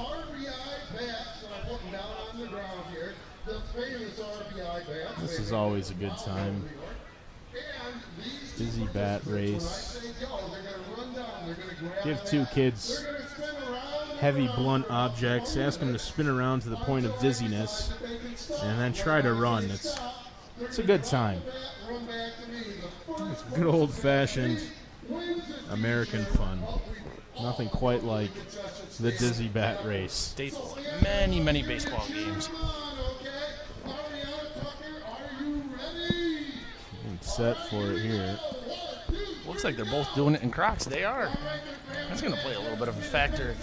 Grass here at Toyota Field does get a little slick as we go into the evening hours. There we go. Get a look at him. Down in the bottom right hand of your screen, spinning around. And now they're going to try to run down to Jay Madison.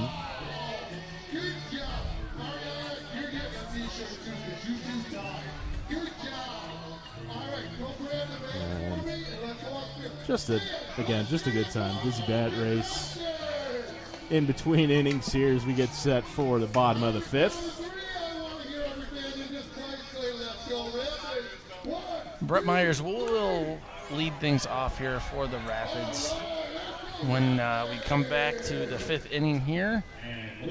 Myers walked his first time up. Hitting in the 10 spot tonight. Myers had a bit of a rough season. Never really gotten into much of a groove this year. Definitely not the summer that you're hoping for in your summer of baseball, but you're still putting in the work day in, day out. I know the times where I've come in to get ready for the broadcast here, I always see him out in the cage. He's definitely, you can't deny that he is a workhorse and tries to better himself every day. Even in the dead of summer when it can be 90 degrees out sometimes, as these guys are getting warmed up for the games. No, without a doubt, the work ethic is fantastic. I mentioned that the last time I had a chance to do a game for NBC. Brett was out well beforehand in the cage, getting reps, hitting the ball off the tee, getting some BP thrown to him by his father, and just never stops working. Watches that one miss for ball 2. It's 2-2 to Myers. Leadoff hitter here in the bottom of the 5th. Fouled straight back. Myers stays alive. Good swing by Myers on that pitch, but does follow that off. We do have a 2-2 count here to Brett Myers to start things off in the bottom of the 5th inning. Well, that's one of those where it seems like when everything's going right, that one finds the outfield grass, and when it's not, you just miss it and it goes straight back to the backstop. He watches a breaking ball miss, though, and he's worked himself into a full count with nobody on. 3-2 to Myers inside, and Draws Myers a second straight walk. walks for the second time tonight. Yep. And we're back to the top of the order. Malachi Flaherty will step in. He's 0 for 1. Walked in the first and then struck out in his second at bat.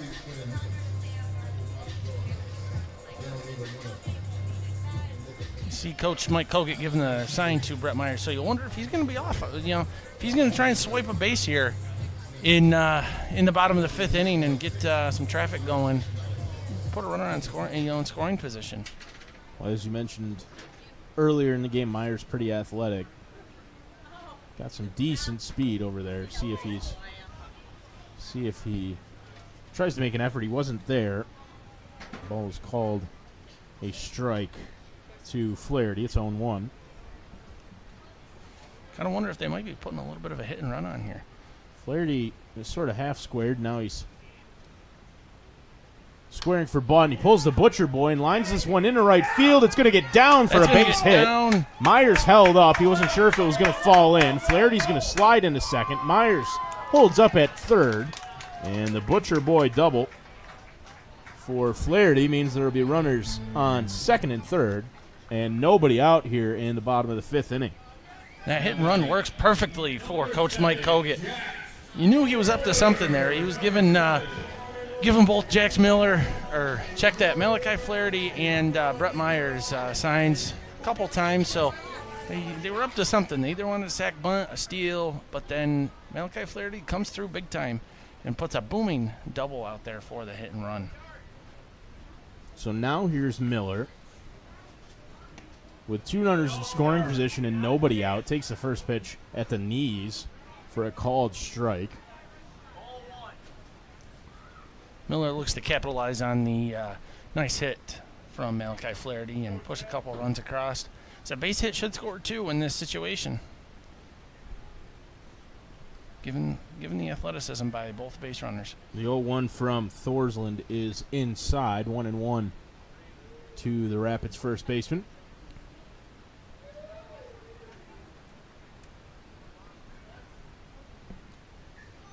Long wait here from Thorsland, who does come set now. Checks the runners and delivers to the plate. Kicks and deals. This one sliced foul back over our heads and out of play for strike 2. I'll tell you, if I was Jax Miller in this situation, I'd be drooling a little bit. You know, you got a 1-2 scenario, 1-2 count. Definitely, you got to protect with 2, but you got 2 guys on. You have a chance to get a couple ribbies under your belt for the game, so you hope to put a ball in play here, especially with no outs. Base hit will, even if you ground out, you're still going to get an RBI out of it, potentially. 1-2 from Thorsland, and Miller misses high, and it's 2-2. That was a good take there on 1-2. So watch that one up by the letters. Miss for a ball. Miller is a dangerous hitter for Watertown. Flaherty not being held on, so takes an extra step off second base.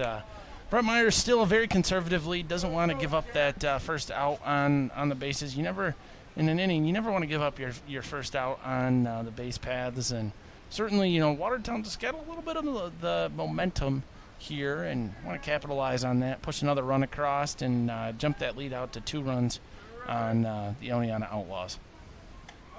The 2-2 missed down by the ankles, and then the 3-2 missed well high. So Miller walks to load the bases, which will bring up David McCann, who's had a couple of hard luck outs tonight. Flew out to center and then lined out 3 unassisted.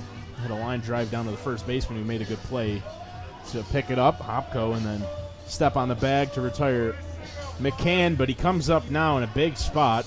Bases loaded, nobody out here in the bottom of the fifth for the Rapids #3 hitter.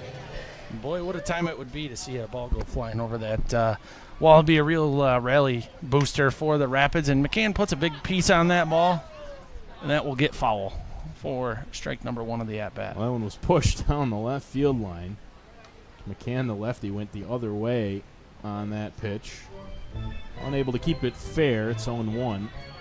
Smith's starting to feel the pressure a little bit here. There is not a single base open for McCann, so if he puts McCann on base, that does mean the Watertown Rapids will push across another run here in the 5th inning. So Smith trying to find the strike zone and take care of business here. He's got himself into a little bit of a pickle, but I do believe David McCann's got something up his sleeve that's going to allow the Rapids to jump on board with another run here. The 0-1 from Martin Thorsland is inside, and it's 1-1. McCann watched that one for ball 1. Thorsland comes set. The delivery to McCann. Breaking ball in there for a strike. McCann didn't like that call. And it's 1-2. And I was mistaken on what I said. There is a new pitcher. I did not see that, and the numbers kind of blended in there. So, yes, we do have a new pitcher for the Oneonta Outlaws. Been in there for a couple innings here now. Delivery from Thorsland again to the plate. McCann swung on and missed, and that's a huge strikeout for the Outlaws. Bryce Phelps will be the next batter up here for the Watertown Rapids, and the young gun is going to try to make something happen here for the Rapids, and kind of, he still's the rookie a little bit. Hasn't played much more than half the summer with the Rapids, so hopefully he can get a base hit and push a run or two across here. So Phelps now at the dish. He's 1 for 1. Walked and then singled. Myers on third, Flaherty on second, Miller on first. That one's a called strike. It's 1-1.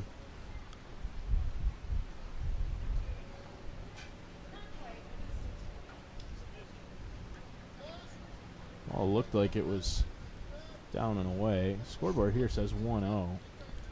I thought that was a called strike based on the way the umpire signaled. This one carved foul and into the trees over there behind first base. No correction from the umpire, so the scoreboard is 1-1. It looked like for a second he signaled 2-1 just now. Either way, Phelps at the dish with the bases loaded. Here's the pitch. Fouled straight back. We do have ones on the scoreboard here, but he gets that fouled off, and it's a 1-2 count here with 1 out. The hitter Bryce Phelps looking to put a ball in play here for the Rapids and not leave 3 guys on here in the 5th inning. Yeah, McCann there did one of the only things that you can't do in that situation. Struck out with the bases loaded, nobody out. Really just need to put the ball in play. Here's the pitch to Phelps. Swung on and missed. And he's retired on the swinging strikeout as well. So back-to-back huge strikeouts for Martin Thorsland with the bases loaded and nobody out. And now the Rapids will need a hit to drive in a run, or a pass ball, wild pitch, I suppose. But Perilli will step to the plate. He's 0 for 2. Flew out to center. And then popped out to the first baseman, Hopko. But he steps in now in a huge situation. Bases loaded, 2 outs for the Rapids. First pitch from Thorsland. Misses down. Perfect opportunity for Perilli to straighten the night around here. He's got ducks on the pond and plenty of them at that. Looks to try and just poke one out there. We do have 2 outs right now in the bottom of the 5th, but he's hoping to just dunk one over the infielder's head. Catcher calls time just to get reset here. Well, this is a spot for Perilli to come through offensively. He's had a good night behind the plate so far. Made a good play at home to catch a runner stealing at the dish, and then threw a runner out a second earlier in the game as well. He watches that one miss down and away, and it's 2-0. So a chance for him to come through on both sides of the ball. Big hit right here with 2 outs, and the runners going on contact would score at least 2, you'd think. And Perilli did hose that guy running, taking off for second, and what was, arguably a very clean, just very crisp throw down from somebody who hasn't really played much, behind the dish and stuff. So, always great to see some of these guys do that and pull those, flashing the glove, flashing the leather kind of plays. And Perilli certainly has done that a couple times tonight. 2-1 from Thorsland. Breaking ball misses high, and it's 3-1 to Perilli with the bases loaded. The last thing you want to do here, if you're Thorsland, is strike 2 guys out with the bases loaded, nobody out, and then walk in a run. But there is no place left for Perilli here. He's dangerously close. 3-1 to Perilli in there for a called strike 2. And it's full now. And the merry-go-round will be in motion. 3-2 count with 2 outs, bases loaded. Everybody will be going on the pitch to Perilli. Saw Kogut down here on the third baseline signal that.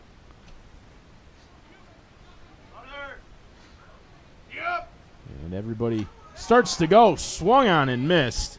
So the base is loaded for the Rapids. Nobody out. And Thorsland strikes out. McCann, Phelps, and Perilli all swinging. And the Rapids come up empty. Base is loaded. Nobody out. They get none. And it's no runs for the Rapids. On a walk. 2 walks, 1 hit, and 3 left. 3 strikeouts. Always something tough to see when, the Rapids, they get 3 runners on right away and look like they're in striking distance of putting a couple runs on the board and come up just a little bit short in their efforts here in the 5th inning. So we do remain at a score of 2-1. Rapids still hold the momentum. They been playing, pretty solid defensively. Terrence Moynihan, to recap it, had a beautiful play on a, not sure if it was a design play on a first-third situation, but Moynihan did cut the throw off and make a beautiful throw to Perilli behind the plate to tag the runner out and save a run from the Outlaws and kept them from pushing that run across. We're rolling into the 6th inning here. Time's starting to fly by, Connor. The game, last time I looked, thought it was the 3rd inning. Now it's the 6th inning. So something's going right here. Each side's putting, 4 guys up. They get a couple ways into the lineup, but they do make clean and fast work of it.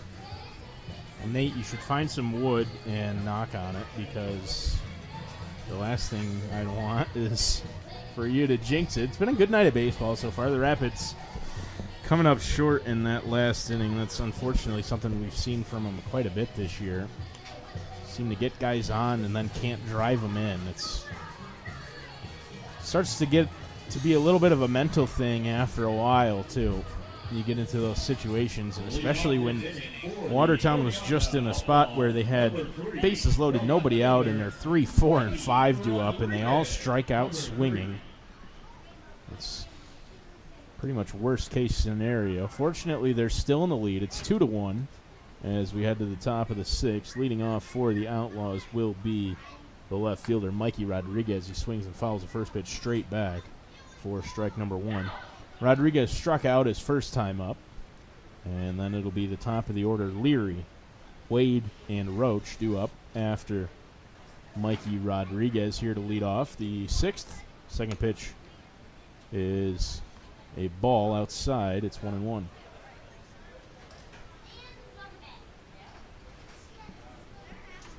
Rodriguez hitting in the 10 spot.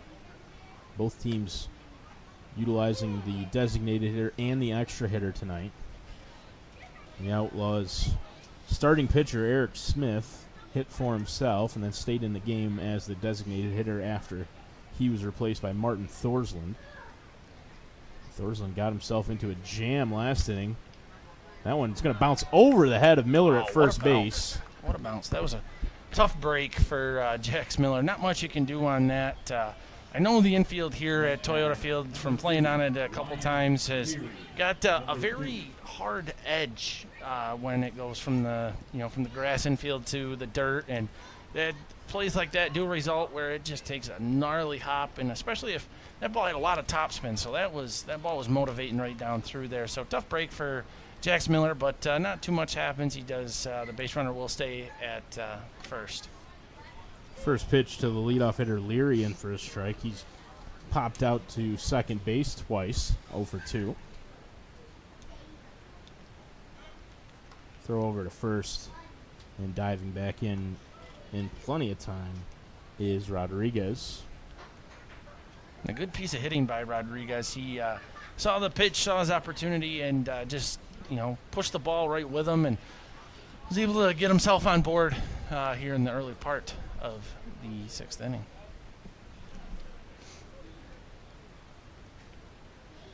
Another delivery from Peters to the plate, popped up. It's a high fly ball right to Myers, and he will retire Leary for the first out. Myers, reeled that one in pretty good. Couldn't ask for that one to be hit really any closer to Brett. Pretty much straight up and right down the pipe. Myers settled underneath it pretty quickly, made the catch, and there's one away. So Leary doesn't pop up to second this time. He pops up to third. Very close pickoff attempt by Ryan Peters.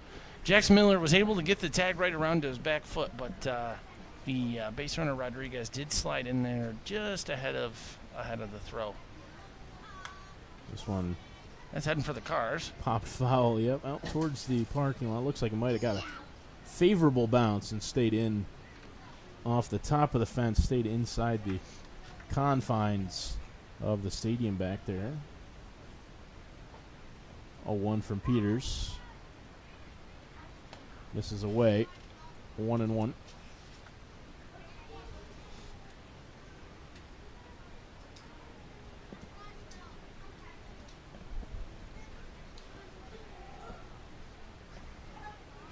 One from Peters, popped foul again. And that one is going to bounce up and over the fence.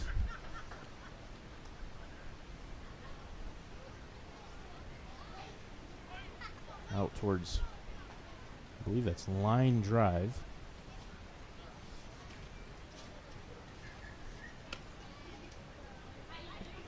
One, two, misses down and away. 2-2 from Peters. To the batter, Jared Wade, the right fielder. Thrower to first again. And in well ahead of the throw is Rodriguez.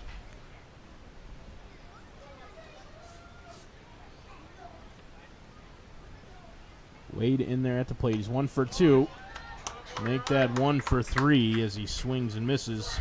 Retired on strikes for the second time tonight, and there's 2 outs for Connor Roach, the third baseman. The Youth Alliance of Jefferson County reminds you to be safe this summer, make smart decisions, and do not be afraid to say no. The Youth Alliance encourages you to have a safe, fun, and happy summer. Peters delivers. Lined in the right field. Knocked down out there by Roberts, but it's going to be in for a single for Connor Roach, his second of the night. He's 2 for 2 with a hit by pitch as well. He's reached base all 3 times. And now Jack Hopko will come up to the dish. The runner's on first and second, and 2 outs. Hopko 0 for 2. Flew out to left and then grounded into a double play. This one in there for a strike. Hopko backed out like it was inside, but the umpire very clearly called it a strike, and zone 1. Peters in the dirt, and that one might have hit Hopko.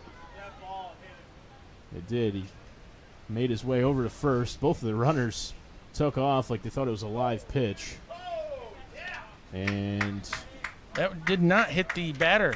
The batter is coming back to the plate. The home plate umpire signaled that that was just a pass ball on that. something tells me the Outlaws are not going to be too thrilled about that. Both the runners took off like it was a pass ball. And then immediately had to slow down as Hopko was making his way over to first like he'd been hit. And now forced to get back in the box. Jack Hopko. Count 1-1 to him. The runner's on second and third now with 2 outs. Big hack. And he misses. Comes up empty. And it's 1-2. Well, it's hard to tell from up here. And as soon as the ball hit the dirt, there was a big cloud of smoke. And it's hard to tell what happened exactly. That went inside as well. And it's 2-2. Difficult to tell if Hopko had been struck by that one or not. The umpire never made a signal that it was, and when he started making his way towards first, home plate ump reeled him back in. Swung on and missed for strike 3, and that'll retire this side. Hopko goes down swinging, and Myers gets himself, or Peters rather, gets himself out of some trouble. No runs on a single, a couple of hits, and 2 strikeouts, 2 runners left. And as we head to the bottom of the 6th, Wazoo's going to make his way onto the field. The Watertown Rapids lead by a score of 2-1.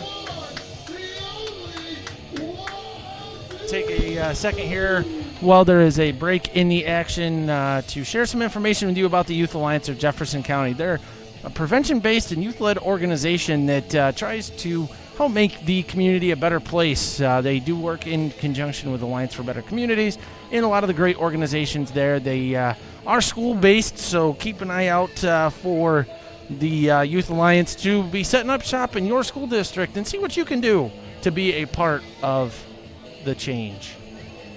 They started out with 3 school districts in 2020, and now I think they are trying to double that number heading into this school year. And they look to keep up the success. They had a few of their members, their youth members, they got the opportunity to attend the Jefferson County Board of Legislators meeting and speak on, some of the effects of vaping and try to help make some changes on the local level. Their goal is to create a safe community for all youth by reducing and delaying the use of substances and alcohol. And sometimes that seems to find our way into society a little bit too much, and especially with those younger populations. So, the Youth Alliance was formed to try and help stop that trend. And once again, the Youth Alliance of Jefferson County can be contacted Monday to Friday from 8 a.m. to 4 p.m. by texting 315-740-1675. And we are getting back underway here in the bottom of the 6th inning with Gaten Grandelli set to dig in here to start things off.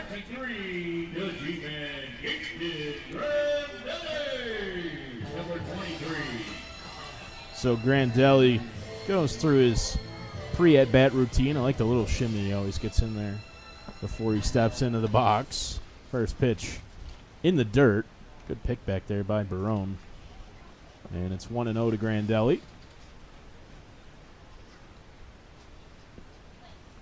Again, thank you to the Youth Alliance of Jefferson County, and thank you to Nate Madison for reading that during the half inning, giving me a chance to take a break. Second pitch to Grandelli misses outside. It's 2-0. Grandelli 1 for 1 with a triple and a walk. He scored twice. 2-0. Fouled straight back, 2-1.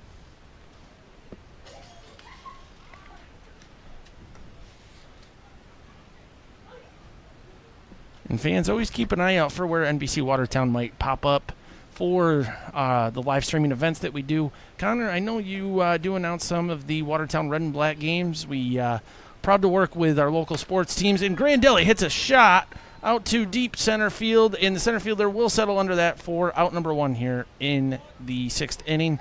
But you never know. We do the dairy parades, we Christmas parades. You name it. NBC Watertown can, you can count on them being there. And if you're ever curious to see where we might be next, go check us out at www.nbcwatertown.com and see where the stream team might just be popping up next. And we're rolling into school season again, and we'll be happy to cover the high school football games and the Friday night lights around the North Country starting in just a couple of weeks. First pitch to Hagman fouled straight back, 0-1. Yeah, it's a pleasure to be able to do Watertown red and black football with Steve Weed in collaboration with NBC Watertown. We have had a lot of fun this year. We've traveled with the team a couple different times on the road. Went out to Troy. We went to Rochester as well, and drove down to Syracuse to do a game. And red and black having a little bit of a harder time this year. Step up in competition, playing in a more competitive league. The Syracuse area team, Syracuse Strong, last year's GDFL champions, are the only team that beat the red and black in the last 2 years. They beat them twice this season. Watertown will be at home this Saturday for the last game of the regular season for them. The red and black will take on the Upstate Predators on Saturday. Yeah, game will start at 7, and Steve Weed and I will be there. Again, part of the collaboration with the NBC Watertown team. Steve and I bring you red and black football. That'll be on Steve Weed Productions YouTube channel as Hagman takes a called strike 3. But the high school football games are so much fun to watch. It's always fun to watch the games themselves, but see the turnouts that the schools have. High school football's an event, really, more than just a sport. And up here, it's a big part of life during the fall. And then during the winter, we'll bring you high school basketball like we did last winter. And it's always a good time working with the stream team. Zachary Zabriskie, who's with us tonight, doing most of the hard work. He's the man that makes you and I sound good. And well, he does his best anyway, I think. I think Zach would have a 2 cents to add into that sometimes that can be quite a challenging task. Might have handled with a strong line drive, but that will be to the right fielder to end the 6th inning. But the rest of the stream team, of course, Zach Zabriskie, myself, Nate Madison, Carter Thazier joins us to do various different things. It's either running the camera or running the controls. Carter does a pretty good job as well. Always fun to have him around. And so Ron Rockwood, I shouldn't forget about Ron. Ron was here on Sunday night doing the play-by-play for the Watertown Rapids live stream brought to you by NBC Watertown. Ron's always fun to work with. I had the pleasure to do some high school basketball last year with Ron. And am I forgetting anybody, Zach? I think that's everybody that's part of the NBC Watertown stream team, but everybody else at NBC that makes it all possible, too. Should always thank them. Mark Gaines, station manager. A big supporter of local sports and local events. We've got a pitching change for the Watertown Rapids.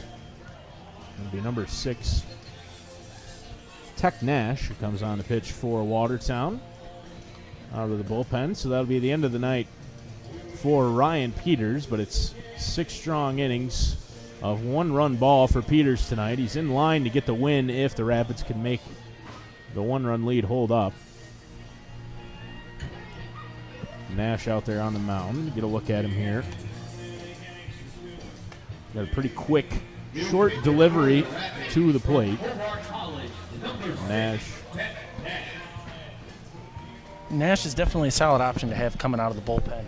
He definitely strike out first pitcher and can get you out of, if you need to get out of a jam, he can get you out of a jam, or if you need, a reinforcer, he can be that too, and he looks to be a reinforcer in this situation and set Ryan Peters up to pick up the win here at Toyota Field in the closing week of the Perfect Game Collegiate Baseball season. Yeah, Nash has come out of the bullpen a lot this year for Watertown, and he's looked good most of the time he's done that too. He's got a pretty decent warm-up song too, House of the Rising Sun. I remember when I saw that come through at the beginning of the season for Nash, when all the players send in their requests for music at the beginning of the year. That was a good one. I was pretty pleased with that selection, and Nash is all warmed up, all set to go. We're going to start the 7th inning of play. And leading off for the Outlaws is Eric Smith. Started the night on the mound and stayed in the game as the designated hitter after he was replaced by Martin Thorsland, who's done a commendable job for the Outlaws out of the bullpen. Thorsland got himself into some serious trouble, loaded the bases with nobody out, and then struck out McCann, Phelps, and Perilli to strand the bases loaded. That's why the score's only 2-1 as we enter the top of the 7th inning. Count is 2-1 now. Watertown's definitely had a chance, though, to expand that lead. It's just been a couple miscues, and, you know, that bases loaded situation and then 3 straight guys strike out was a little bit rough, but they do still preserve the lead here as they get the leadoff batter to ground out to Terrence Moynihan. We are now in the top of the 7th inning at Toyota Field. So after the ground out to Moynihan, it'll be the catcher Barone. He's 1 for 2 tonight, single and then fly out to center. First pitch from Nash to Barone, in for a strike. 0-1 to the Outlaws catcher. Nash kicks and deals, and that one's sliced foul, and it's 0-2 in short order to Barone. The Rapids gear up for a tough end of the season, tough end of the homestand here. They have the Amsterdam Mohawks, who have only lost 4 games for this summer season here, and then they, so they'll try and beat them. They did beat them one time down in Amsterdam this summer, and then they end the season off with their rivals, the Big Bad Utica Blue Sox, to try and get themselves into the last playoff spot. So it's going to be an interesting ride out of the rest of the season for the Rapids. They got a couple tough games that they'll have here at home before they know what their playoff seeding and potential situation will be going into the postseason here for the 2023 season. And one of the perils, too, as that one's cut on and missed, Barone will go down swinging. One of the perils of the end of the season and the nature of summer college ball is that players have to leave and go back to their schools. The Rapids have lost a couple of guys already this summer. Nick Mazzata, one of the few Division I athletes on this team, has already left to go back to Fairleigh Dickinson. And I believe Mike Norton, who's a veteran here in Watertown, was on the team last year as well, has already left to go back to school as well. So it's part of the territory.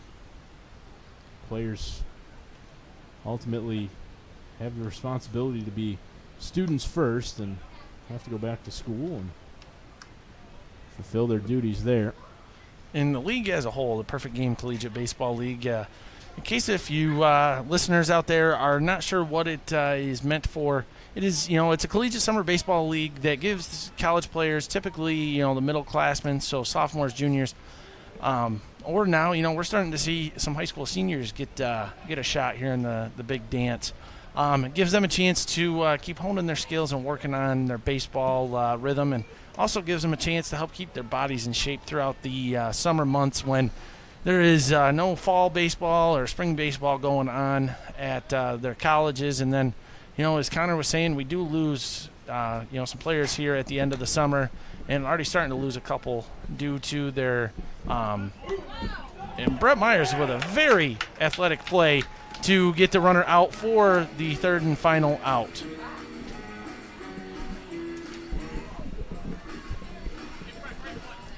So a good inning out of the bullpen for Nash. Puts up a 0. And the Rapids will come up in the bottom of the 7th with a 1-run lead to look to add on. And it's stretch time here in Watertown. The 7th inning stretch. And take me out to the ball game. That's what it's time for here. So we'll step aside. We'll take a quick break here in the middle of the 7th and be back for the bottom of the 7th inning.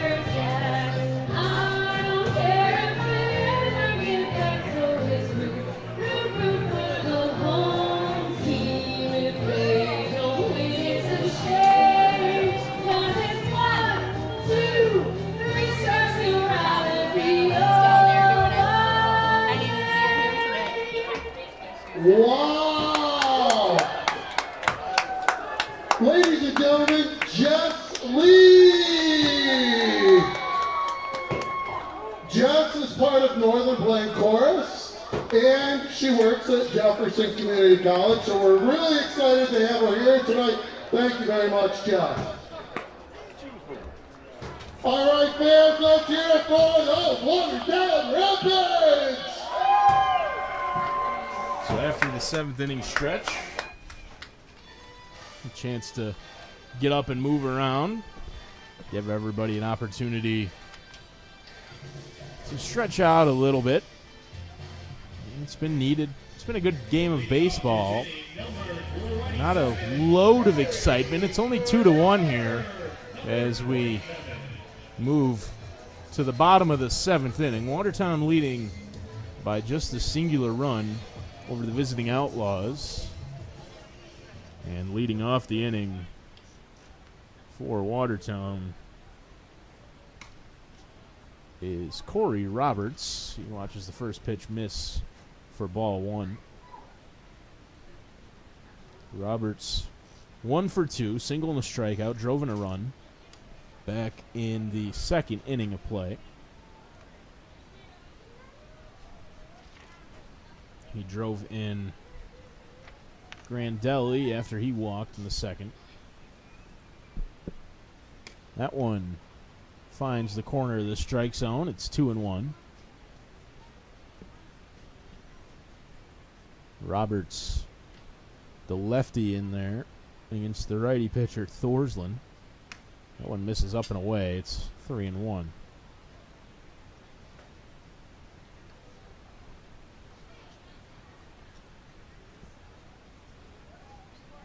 Nobody out, nobody on. The 3-1 pitch from Thorsland to Roberts. Put in play off the mound and up the middle for a base hit.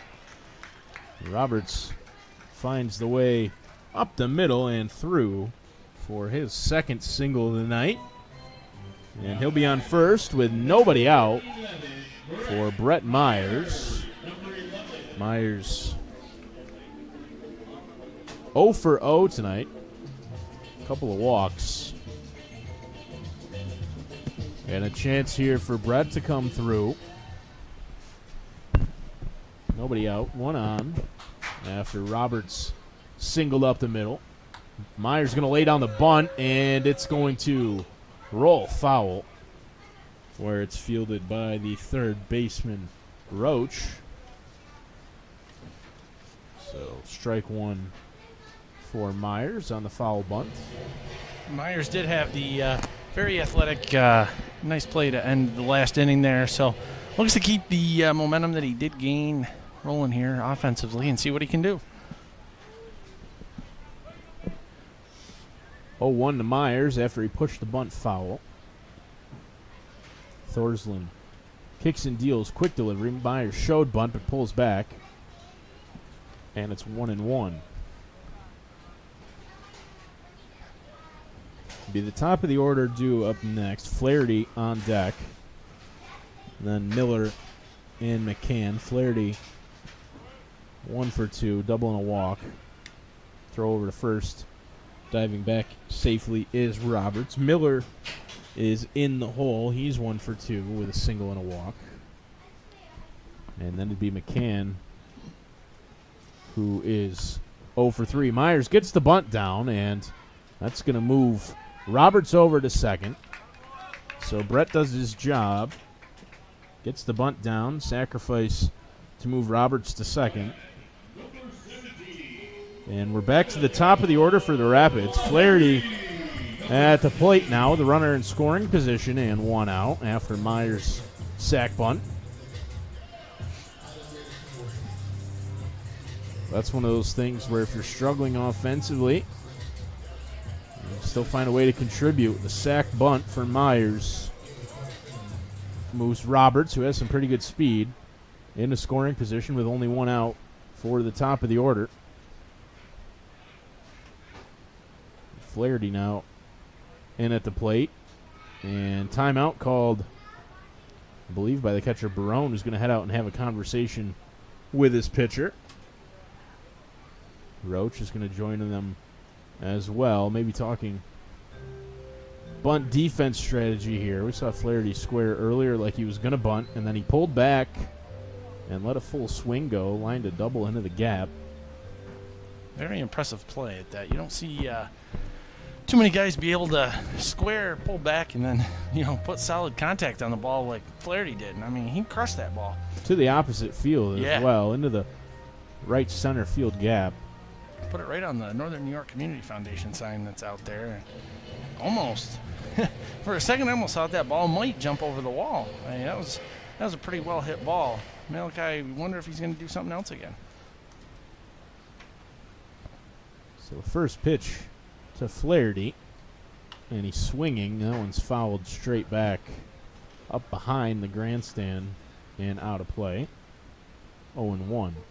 You can tell watching Flaherty, he definitely has some power behind him when he wants to. He's got a very smooth, clean-cut swing, but it's a very vicious swing when he wants to go after a ball like he just showed us here just a second ago. Yeah, for the most part, he's pretty compact. That one misses away, and it's 1-1. He's pretty compact for the most part. He stays short through the zone, but willing to let those hands fly a little bit on occasion, especially if he's trying to drive in a run like he is here. Roberts on second with 1 out. Flaherty's up at the plate. It's a 1-1 count to him. Here's the pitch from Thorsland. That one in the dirt, and it gets away from the catcher Barone. Roberts right on top of it. He makes his way over to third, and now he could score on a fly ball to the outfield. Good heads-up base running play by Corey Roberts there to get a good jump and be able to read the ball as fast as he could to easily make his way into third base and put the duck on the pond for Flaherty to even just hit into a sac fly right now. So 2-1, hitters count for Flaherty. The infield comes in with Roberts at third, and again, Barone calls timeout to go out and have a conversation with his pitcher. I'm not sure Thorsland is thrilled about that. Something's going on here, a little miscommunication. Hopefully the Rapids are paying attention and they can capitalize on that. Roberts isn't in a position to steal right now. But Flaherty might be able to get a couple extra pitches thrown to him that might find their way out of the strike zone here and get himself on with a walk, or get Thorsland to leave a pitch over the middle of the plate and take it out of the park. So the 2-1 to Flaherty now. Barone kicks, and that one misses out of the zone, and it's 3-1 to Malachi. I do expect Flaherty will take the pitch here to see if he can get himself on board with a walk, but we will see. Or he tries to go be a little aggressive here with a strike to give and try to make something happen. The infield in, Flaherty off of the pitcher, and it's going to find its way through into the outfield. Flaherty's going to take a short turn at first, but he's going to hang on there. Roberts comes across to score on the infield single for Flaherty, his second hit of the night.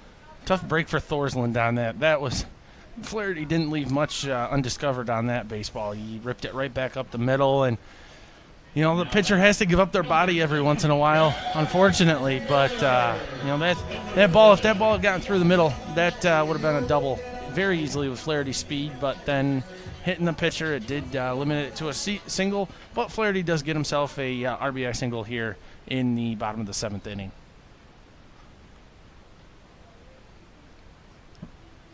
Flaherty on the move, and the throw to second. Well laid. It skips into center, but Malachi is just going to stand up and dust himself off, content with second on the stolen base. Throw from Barone went all the way into center field. Wasn't a very good throw. It was in the dirt, skipped past the second baseman covering. Actually, it might have been the shortstop, Leary, who went over there to try to pick that one up. It's a base runner. You always got to be paying attention because with that throw, it skipped around the dirt a little bit. Maybe Flaherty might have been able to, stretch that into a second stolen base, but, wise decision on his part to hold up and not potentially work himself into, the second out on the bases, and leaves something for Jax Miller to, try to get another run across the board here. Well, with one out and Flaherty's speed, he scores on a base hit to the outfield anyway. And the very last thing you want to do is get thrown out at third in a tight ball game. 3-1 the score after Flaherty drove in Roberts. So I think the wise move was to just hold up at second there. Anything hit into the outfield, you'd expect Flaherty to score with his speed. Count 1-1 to the first baseman Miller, who watches that one inside. 2-1. The umpires kept a pretty tight strike zone here. Throughout the whole game, it's some of these are, just missing the corners, and with some umpires in this league, a lot of these pitches would be called strikes here. So really interesting to see a umpire that's got a very dedicated strike zone in throughout a whole game. That one misses up and away. It's 3-1. I agree with you, Nate. One of the things that we see quite a bit here too is as the game wears on, the strike zone tends to open up a little bit, or at least can. Hasn't so far tonight. Miller lined over to first base, and it eats up Hopko. It's going to get through. Flaherty's going to hold up at third, and then also got the better of the second baseman Ubner for a second. Flaherty might have thought about going home. Instead, he's going to hold up at third on what will be the first error of the game. Ball hit down over to first base. Hopko waited for it, and instead of going and getting it, let it eat him up. Flaherty got to keep his eyes open here with the first and third situation this late in the ball game with Oneonta down 2. Probably, you can expect that they've got something brewing. They're going to try and shortcut the throw in hopes that they catch Flaherty running home if Jax Miller does take off. So it's going to be interesting to see what kind of play they put on here. Miller was in motion. This one was fouled off out of play from McCann. Didn't look like anything there, so it might just be a straight-up first and third situation here for Oneonta. Just looking to, see if they throw down, they'll probably throw down and try and get Jax Miller, see if they can pick up another out here, and even, potentially be willing to give up that run just to try and grab that second out and get over that hump. Always interesting to see how teams and different coaches, because getting out of a first and third situation, it really all just depends upon your coach. Every coach that I've played for has their own, mentality of a first and third, both offensively and defensively. So see if anything does happen here. Pitch in the dirt, gets past Barone, and Flaherty's going to come in to score easily. Miller takes a big turn at second, and now the throw will come into third. Jax goes back to second, but Flaherty comes across to score on the wild pitch. Smart play by Jax Miller there. He took a hard cut around second base to see if he could draw that throw, and he stopped at a good point. He was going to be able to get back, and he knew where he was.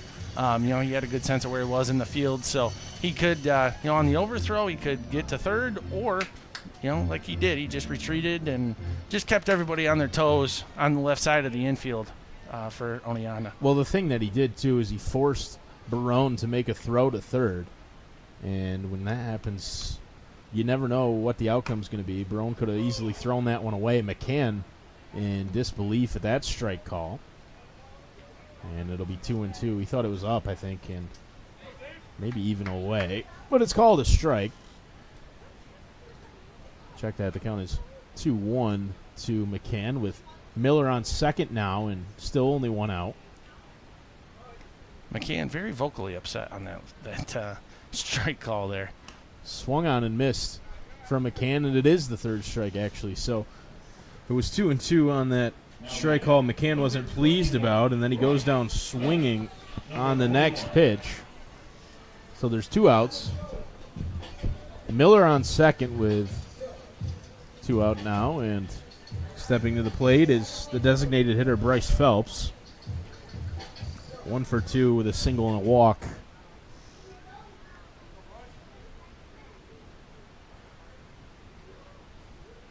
Miller on the move, headed towards third, and a throw in time from Barone. Miller thrown out trying to steal third, and that'll end the inning. I don't know on that one. I'm gonna play base runner advocate. Almost looked like he pulled the swim move and got around that tag, but the field umpire said no, he did not, and he does get thrown out on the steal attempt, going to third bag. But not after the Rapids can push 2 runs across that inning, and they now jump out to a 3-run lead of 4-1, and they're coming into the top of the 8th. They've got 4 runs on 7 hits here in the later part of the game. They have no errors, and Oneonta has 1 run on 7 hits and 1 error here tonight at Toyota Field. Yep, in that last inning, bottom of the 7th, it's 2 runs on 2 hits, an error, and a sac bunt. Miller caught stealing at third to end it. But the Rapids now lead 4-1, heading towards the top of the 8th. Nash still out there on the mound. Nash looks to keep Ryan Peters in position to pick up the win here tonight. And if you're Ryan Peters, you're pretty happy right now, leaving the game when you know in the middle in that 5th, 6th inning time frame, and now you're watching your reliever come in and pick you up, and continue to throw some shutout ball here, and offense is turned on these last couple innings, so you can't ask for much more as a starting pitcher than what you're getting tonight, and the Rapids are a little sitting out at a comfortable lead right now, still not any room to sit back on their heels, but they're up 4-1, so looks like they're in good position to potentially make something happen here tonight at the game. So leading off the top of the 8th is Christopher Ubner for the Outlaws, second baseman. 2 for 2 with a couple of singles. Stolen base, caught stealing once. Ubner's had pretty much everything happen tonight out there on the base paths. Almost lost the camera here, but our cameraman made a good save. I think he needs to sign a contract to play for the Rapids with that catch. Went in there for a strike from Nash, and it's 0-2 to Ubner.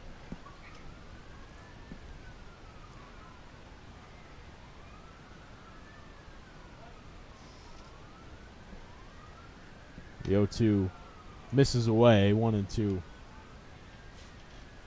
to the Outlaws' second baseman.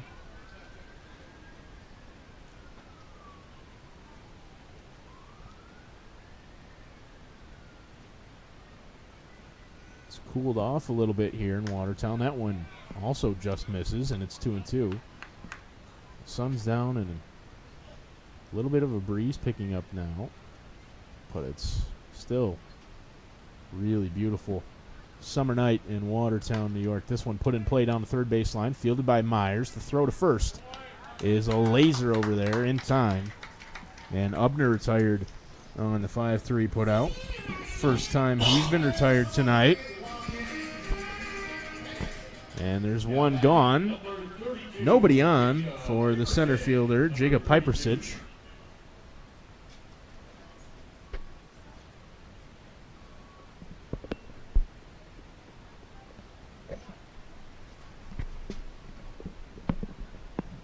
The umpire's writing something down here as Pipersich is stepping to the plate. No signal of any change of any kind here. Wait to see if maybe Pipersich finds someplace else to call home defensively when the Outlaws return to the field. This one popped up on the first pitch into shallow center. Flaherty has no idea where it is, and it's going to fall right in front of him. Moynihan got there quickly and is able to reel it in before Piper Sitch is able to advance any further than first, but it's going to be a single for Piper Sitch, but that's a fly ball hit straight out to center that Flaherty really should have come in and caught. He lost it in the lights. It's miscommunication between Moynihan and Flaherty on that, because, definitely that ball was hit straight out to Malachi. A tough run for Terrence Moynihan, because that ball, the way that ball came off the bat, it was, Moynihan, he had to turn his back to the ball and run and try and do the over-the-shoulder catch, which it's just no fun to try and do with a baseball. Football players can get away with that sometimes, but even for them, it's tough. So, but the Rapids look to bounce back from that little blemish here in the 8th inning. Yeah, that ball was right there waiting for him, and he lost it in the lights. Which it isn't hard to do here, because the way that ball came on, I mean, it was ripped right up the middle. But there's, you've got the tunnel that you walk out into the grandstands here, and sometimes I know when I've played here, that does eat you up a little bit, because the ball, you lose it, and then all of a sudden it's right on you, because it comes out of those lights, and then you always have the field lights too that the ball might have gotten caught under. This one hit right back up the middle. Coming in is Hageman, who makes the catch. Throw over to first in time. Beautiful Good effort. play. Good effort from Miller over there to stay on the bag. That ball was hit too slow for Hageman to even think about trying to turn 2 on, but he did the right thing. Came in, charged it, fielded it, made a good throw. Not a great throw, but a good throw over there to Miller, who did a really good job, especially for somebody with a little bit of limited experience maybe over there at first. He did a good job to dig that one out and stay on the bag to get the out. An absolute gem of a play by Hageman. I know the throw was a little rough, but he had to throw that over the umpire as he tripped. Not many people. I know I couldn't do that. I'd be airmailing the first baseman or throwing it 6 foot in front of him in the dirt. So, good play for the Rapids there. We do have 2 outs now in the top of the 8th inning. Back to the top of the order. It's Ryan Leary who steps in, watches the first pitch strike from Tech Nash.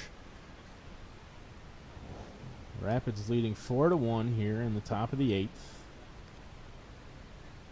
Delivery from Nash to Leary. That was a really ugly hack. That's one of the worst ones you'll ever see. I think that was we felt mostly the breeze from that swing up here. I think that was mostly Leary mad at himself, realizing he had a good pitch to hit and didn't swing, and so kind of a half-hearted approach there. But that one catches the outside of the corner from Nash, and it's a 3-pitch strikeout for Ryan Leary, who's now 0 for 4 on the night. And the Rapids will head to the bottom of the 8th inning with a 3-run lead to look to tack on.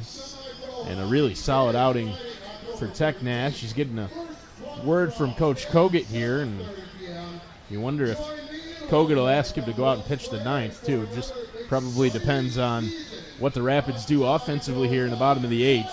Either way, we're headed to middle of 8. The Rapids lead 4-1. No runs that half for the Outlaws on a single. And 1 left. Something interesting, too, as I was watching here, we have certain ability to be able to watch the replays and see the action close up.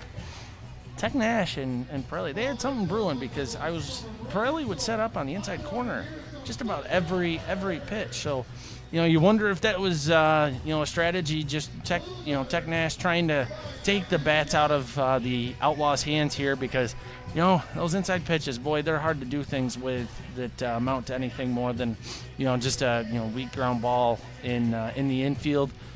It's proven successful so far for Nash.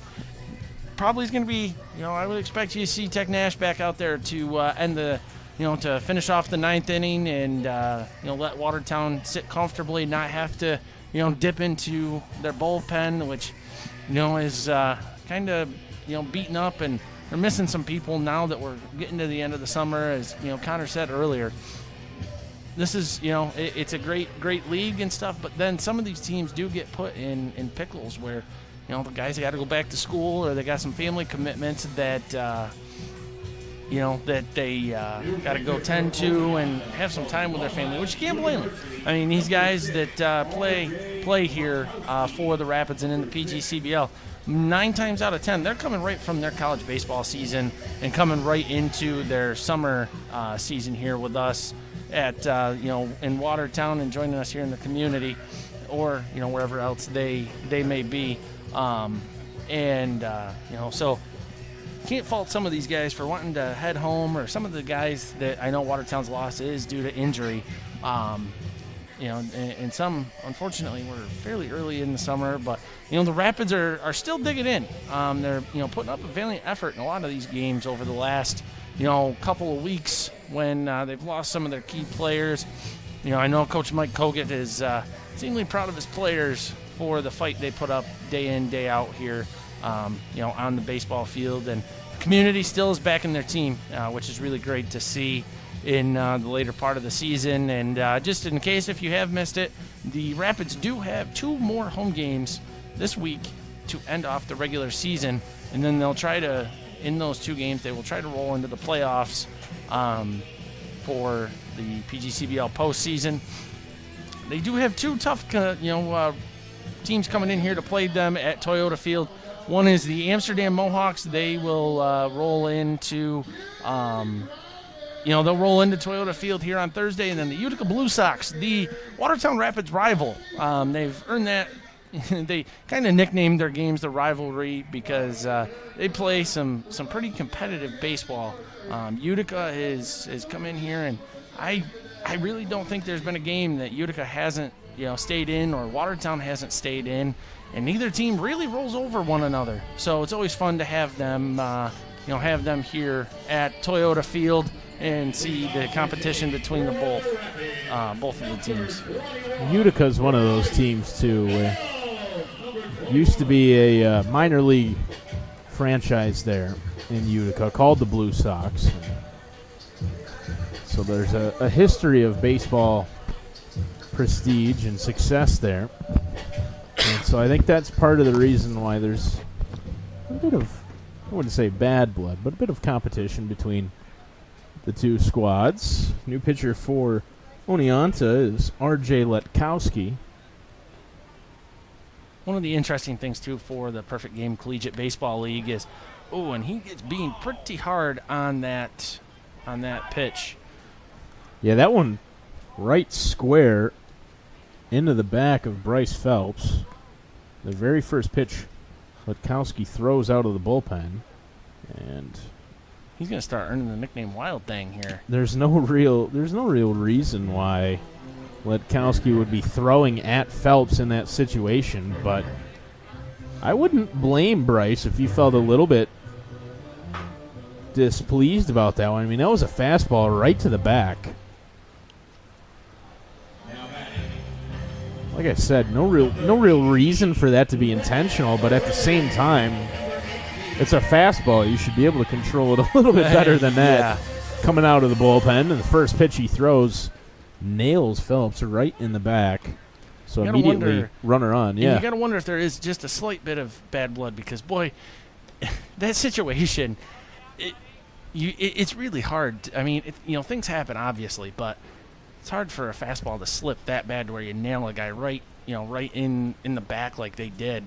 Who knows? Might have just slipped a little bit. Definitely things can happen, especially as the night gets on here. It's gets very damp. That grass here at Toyota Field, it gets a good coating of dew on it while the game's still going on. So always makes it interesting with the ball sometimes. But it's just an interesting scenario. First pitch out of the bullpen and results in a hit by pitch. Well, already we're starting to see he's only thrown 4 pitches, but Letkowski throws hard. But the other thing is that he does seem to have a little bit of command issue, perhaps. So that's one of those things. Guys that throw hard sometimes don't necessarily know where the ball is going. I know that all too well. Well, I wasn't going to say anything, Nate. But. Yeah, you've had the experience of catching some of my wild pitches. I was always known as a hard thrower, but then I also had kids when I was pitching when I was 13, 15 years old that they wouldn't want to go up to the plate against me. And they'd say, "Coach, do I really have to?" Because in some more times than not, I'd let a couple balls go whizzing by their chin, or some would kill that snake I'd see at the pitcher's mound at home plate. Well, you were a little bit concerned you might pull an R.J. Letkowski and nail Bryce Phelps right in the back. He issues a walk to Perilli, and so immediately there's 2 men on. Hit by pitch and a walk brings up Grandelli with nobody out and 2 men on. And Grandelli's the guy you want up tonight if you're the Rapids. A walk and a triple. He scored twice. And now a chance to drive in somebody else. On second is Phelps. And on first is Perilli. Grandelli down the line. Foul ball. That would have been danger again. Probably a triple. Maybe even more, where that one was headed down into the corner over there. If it had stayed fair. But it bounces on the right side of the chalk. And it's a long foul ball. Strike one for Gaten Grandelli, the left fielder. This was pretty similar to the one we saw Grandelli stretch into a triple earlier in the game. Timeout called on the mound, and Letkowski's going to have a conversation with his catcher Barone. And what I was starting to get into earlier before some of the action broke out, the interesting thing with the Perfect Game Collegiate Baseball League is a lot of these teams are former minor league affiliate, teams. Watertown, they were the minor league affiliates for the Cleveland Indians, Pittsburgh Pirates. Then you have the Auburn Doubledays, who are members of the Perfect Game Collegiate Baseball League that were formerly a minor league baseball team. You have Utica. I believe Oneonta had minor league ball run through their town for short number of years, and Watertown hasn't seen minor league baseball in a number of years, but they still have that accolade to their baseball history. Grandelli with a big booming hit, but it is roped out to... It was out to right field. It was caught there, and then Phelps tagged to third. The throw got away and went into the Watertown dugout here, so Phelps awarded an extra base, which means he'll score. And Perilli will advance all the way to third. So, pretty unorthodox way to drive in a run. But the Rapids do bring one across. That was an absolute cannon of a throw. Definitely got to tip your cap to the right fielder on that.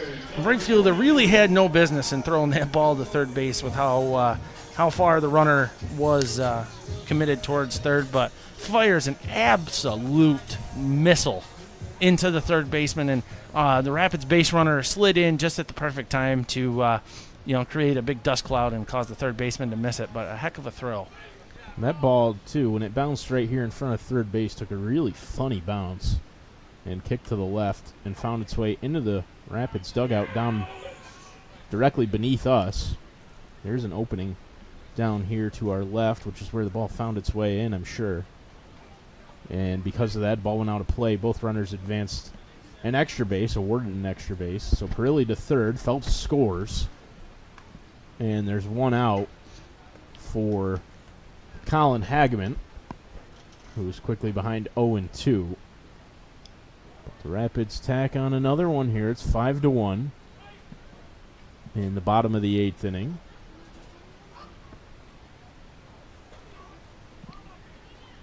Coach Kogut at third, swinging his stopwatch. This one popped up right back to the pitcher. Sounds like that might have broken the bat of Hageman. He's checking it now.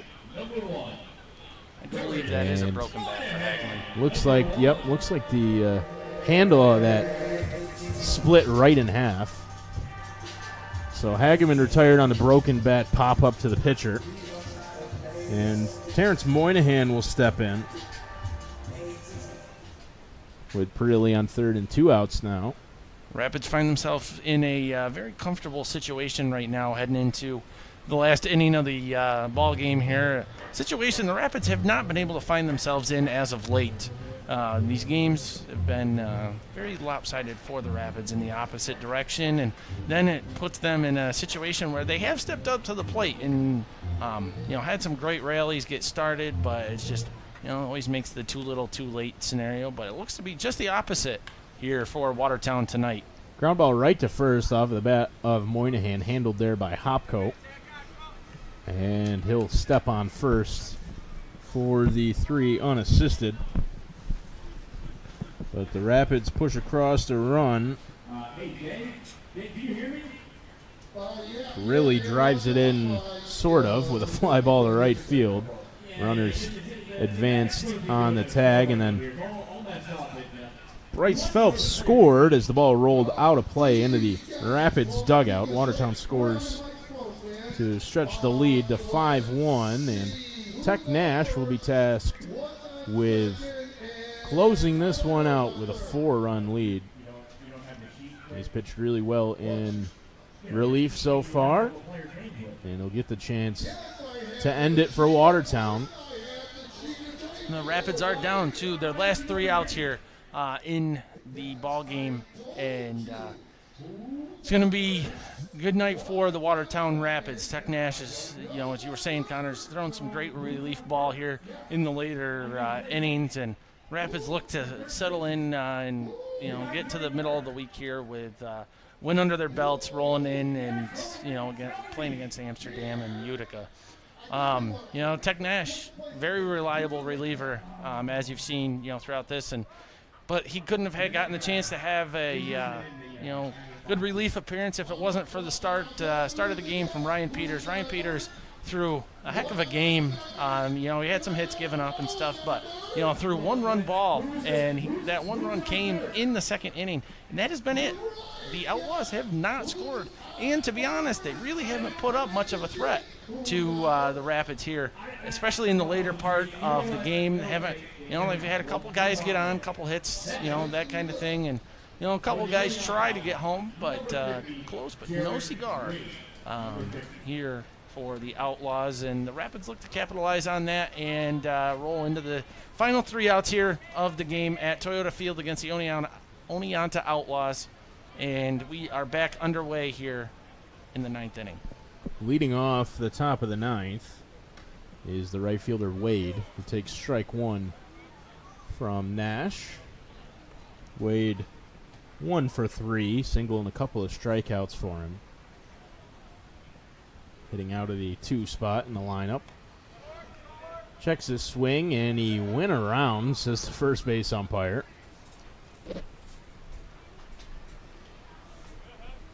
So 0-2 quickly to Wade.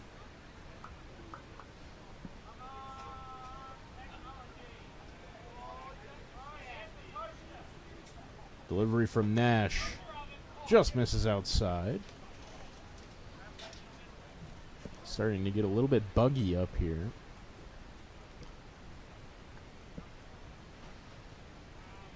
But other than that, can't complain about the weather at all. This one popped up, and settling right underneath it is Moynihan to put it away for the first out of the 9th inning. So Rapids now 2 outs away here from getting the win at Toyota Field tonight. Wade retired for the 3rd time tonight. He's 1 for 4. And now Connor Roach will step in. He's 2 for 2, a couple of singles and a hit by pitch.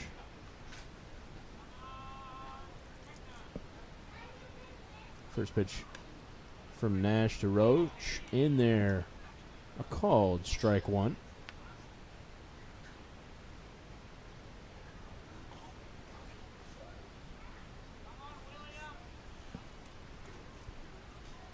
That one down in the dirt and away, ball 1.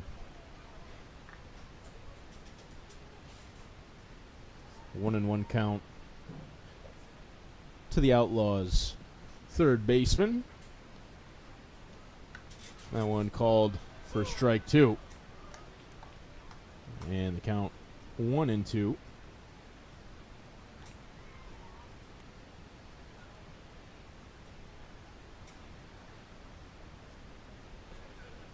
Tech Nash comes set and delivers now. Put in play right back to Nash. Look what I found. He'll toss it over to first base to get the out. That one was a line drive off the bat of Connor Roach right into the glove of Tech Nash. And it's a 1-3 put out for the second out, which brings up Jack Hopko as the last chance for the Outlaws here, trailing by 4 runs. Down to their final out in the 9th inning. Nash to Hopko in there for a called strike 1. Nash rolling here as of late and continues that into the 9th inning here as makes a very incredible play. That ball was hit so fast and Tech Nash scooped that up. I didn't even see where the ball had gone at first, and then fires another strike in there. That ball just misses on the outside corner, low and away here to bring the count to 1-1 with 2 outs here in the bottom of the 9th, or top of the 9th. Check that. Ball in play to second base. Moynihan fields, makes the throw over to first base in time for the 3rd out, and the ball game is over. And fans, real quick, don't forget the Rapids are not done yet. They still have 2 games left of the 2023 regular season. They play Thursday and Friday to close out the summer. Fans, it was all Watertown tonight. They had a great offensive performance. Great pitching from Ryan Peters. Ryan Peters does get set up with a win for tonight's game. And Tech Nash will get the save on that. The final score is your Watertown Rapids 5, the Oneonta Outlaws 1. The Oneonta Outlaws get 1 run on 8 hits, 2 errors, and the Watertown Rapids get 5 runs on 7 hits. And fans, that's going to do it for us here in the booth. I'm Nate Madison along with Connor Lalone, Zach Zabriskie on behalf of NBC Watertown. Have a good night, and thank you for tuning in.